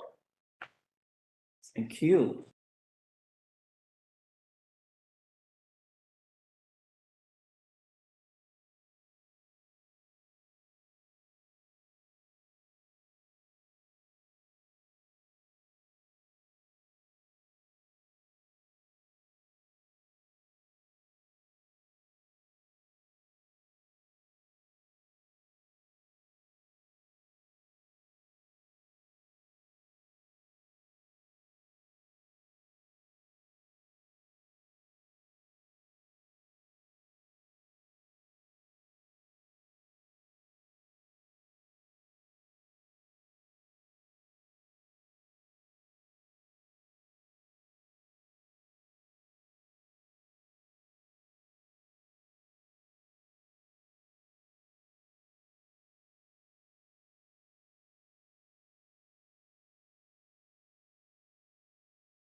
Okay, well, convening after lunch for our council meeting, 28th of August, 2024.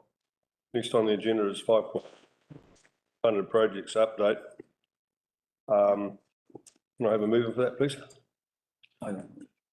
Commissioner, can I have a seconder? Councillor Larson, okay. Right, is it? Yep. Yeah, Mr Mayor, just probably like Brian to you, he's our project manager, project delivery. Been with us for maybe, I'm going to say a month, but I could be completely wrong, could be 2 months, más o menos say. And so this is Brian's first opportunity to present to the council. So over to you both. Welcome, Brian. Good afternoon, everyone, and thank you for that introduction. Through the chair, I'm here to present the externally funded projects report. I take it you've had the opportunity to read the report, so please take it as read. There is a minor adjustment to the spreadsheet attached to the report. The Better Off funding allocation for Dargaville Hub and the Mangawhai Hub still remains under Better Off funding, so correction on that spreadsheet. And also noting the mentioned in the report is the additional funding through the cycling recovery capability funding that we've been successful in obtaining, and the reallocation of the Better Off funding will be updated in the next report. Those figures and the projects that they're allocated to just came through last week, so that will be updated in the next report. So it's a quick overview, and you're ready to take any questions on the attachments in the report. Any questions? Any questions? Okay. Oh, Councillor Erin Wilson-Collins. Yeah, just because I'm being blind. Oh, no. And I am not afraid to admit when I can't follow something. Sorry, you talked about the Better Off funding in the spreadsheet. So can you help me find that? Sure. So on the right-hand side of the spreadsheet, there's obviously several columns there, but the BOF, Better Off funding, next to the Kaipara District Council column. Yeah. So DIA, Better Off. Yes. Oh, DIA, yes. That's okay. Correct, yeah. So that's the Better Off funding column. So that 150 and 250 should actually be one column over. Okay. So my mistake. Okay, good. Typo on my behalf. No, that's okay. Thank you for clarifying for the blind person in the room. No worries. Any further questions? All right, let's move on. Thank you. Mover's statement. I think you might have been the mover, were you, Councillor Nair? Councillor Nair was. Yeah. Yeah, it's good to see progress on externally funded projects, and I hope they'll be finished soon. Thank you. Thank you, Councillor Larson. I think it's remarkable to still see this amazing amount of external funding that managed to procure, and there's been some great work with staff on that as well. We see it happening before our eyes here with the shared path, enormous project which we never would have achieved without the initial provincial growth fund money, and then leveraging that to get subsidy for all manner of work and other funding as well. And I also saw the beginnings of the Rangiora boat ramp parking and toilet recently, and quite amazing to see that happening out there with that TIF funding. So great stuff. And I understand now we have a pretty decent team of project managers, and I'd like to welcome them on board and look forward to seeing these exciting projects completed. Thank you. Thank you. Any other elected members wish to speak? Councillor Howard. Thank you, Mr Mayor. Look, there's more a question, so I'm sorry if I missed the question, but just on the Mangawhai shared path, is that total, just to clarify, is that total just for a couple of sections, or is that the whole of what it's doing from the village to Wood Street? Via email. I'll send an email. Yeah, if you would. Okay. Yeah. Okay, any other elected members wish to speak? Councillor Vincent? Look, it really is a question, sorry. I was thinking, or perhaps a rhetorical question anyway. Like with Photo Wharf being sign-off stage, we're talking just under $3 million. I presume, that's not a question. I presume that we will start depreciating it. And that will show up on our book. Okay. I guess the point I'm trying to make there is it's really nice to have nice new shiny things, and even if we get given the money to pay for them, we still got to pay for them. Yep, fair enough. But will the same apply for shared path? Any other elected members wish to speak? Councillor Lambert. Yes, thank you, Mr Mayor. Great to see going through the spread right throughout the district, from one side to the central area to the other side. I'm just looking now at River Road, Stop Bank redevelopment, and the Bailey's Beach stuff that's been done there. So it's good. It's right across the whole district. Well done. Okay, I think we've spoken to that enough. We'll to the Movers Right of reply, Councillor Nair. No, nothing to add. Thank you. Okay, all those in favour, raise your hand and say aye. Aye. Aye. Against? Motion carried. Thank you.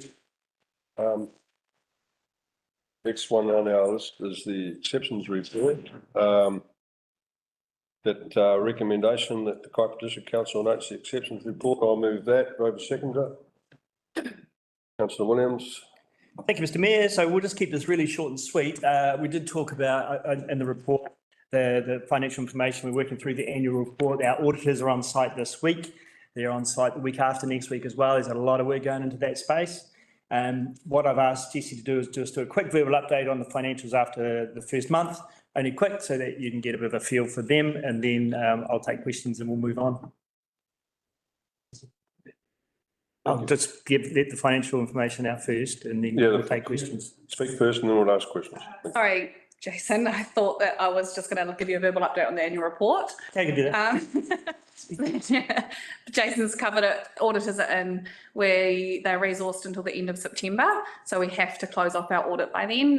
That's why the financials are missing for July, because we had to divert our attention there. Otherwise, we would risk the annual report adoption. We're at the pointy end. We're on the asset valuations and the assets. This is the biggest cause of potential concern for auditors and us. So it's the biggest piece that we're working through now. But we are planning to come to R for an adoption in the 3rd of October. So that's what will happen, and then assuming that it gets endorsed and the auditors have done their job by then, you will adopt it in the council meeting in October. So as far as July goes, I haven't looked fully at it. I think it's my bad. Council, if you have a look at the actual exceptions report, I mean, given it's the first month, there's no trends. It's just indicators to start with.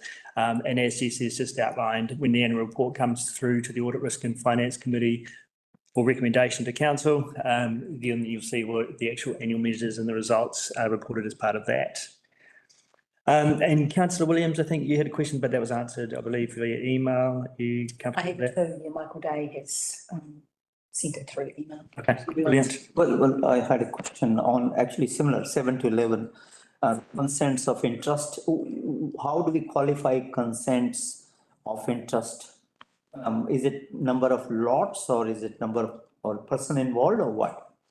Through you, it's generally the size, actually. Minimum. So we have to make a judgment call, right? So we've said to you that, well, you've indicated to us that you'd like to see significant or large lots coming through. So we've done that. Okay, thank you. Advice, questions? Okay, let's move on. Mover's statement. Yeah, I don't think there's a lot to add there. Thank you. Second statement, Councillor Williams. Yeah, nothing further to add. Thank you. Any other elected members wish to speak? Yeah, I will, just for very briefly. Councillor Lambert. And I'll touch on the building consents. Building consents, we're starting at a point there which has been better than most years. Recent indications are that they're on the rise.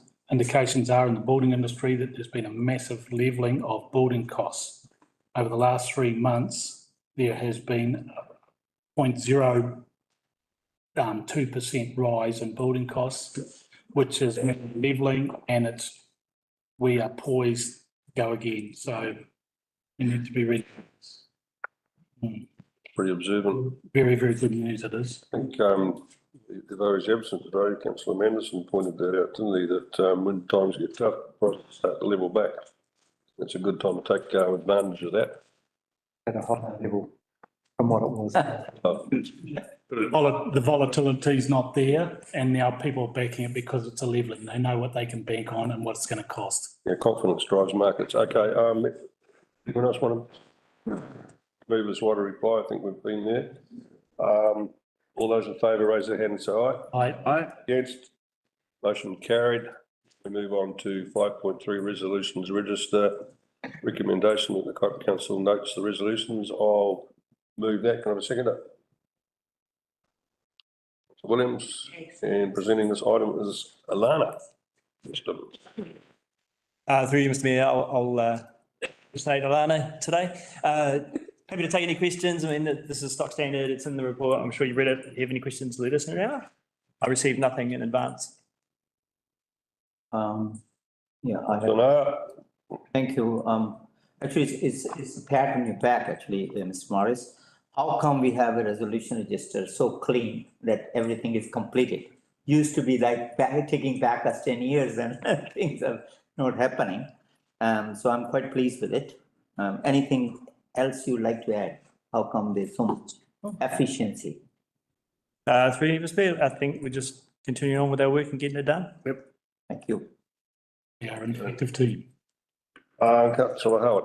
Thank you, Mr. Mayor. And just on the Dargaville water project, and we talked there July, August 2024, still awaiting further information. It's 4. It's still awaiting information. So, we're at the end of August, just wondering if anything further has happened on that matter. Everything, just finding that. With Te Tai Tokerau Water Trust. Yeah, that's in the open. Guess I was just checking. Thank you, Mr. Mayor. Sorry, councillor, your question was? On the on the Dargaville water storage, back we had a note there straddling both July and August that we're still awaiting more information from the trust. We're at the end of August now. I mean, has there been any more? Further updates through you, Mr. Mayor. What I propose to do is probably bring a PEX paper in October in terms of where discussions are going. Cool. Okay, thank you. Okay, any further questions? Okay. Move a statement. Happy with that? Any second statement, councillor Williams? Yeah, nothing further to add. Nothing further to add. Any other elected members wish to speak?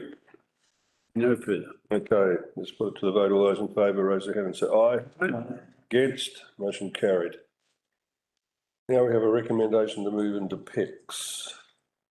Just noting, Mr. Mayor, on that recommendation, we are naming Mary Stevens as part of the Matakohi Cemetery Trust, who will speak to you for 5 minutes ahead of that item.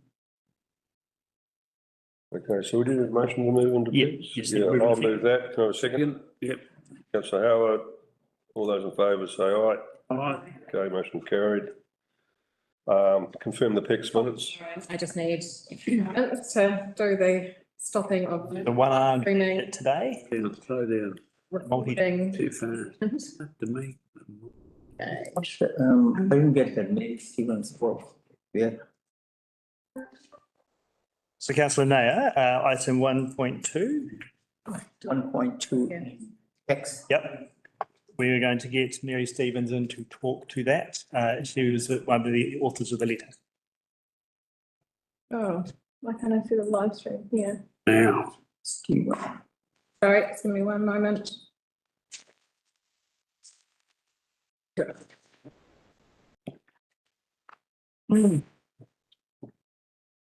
Quite important that we get this right. yeah.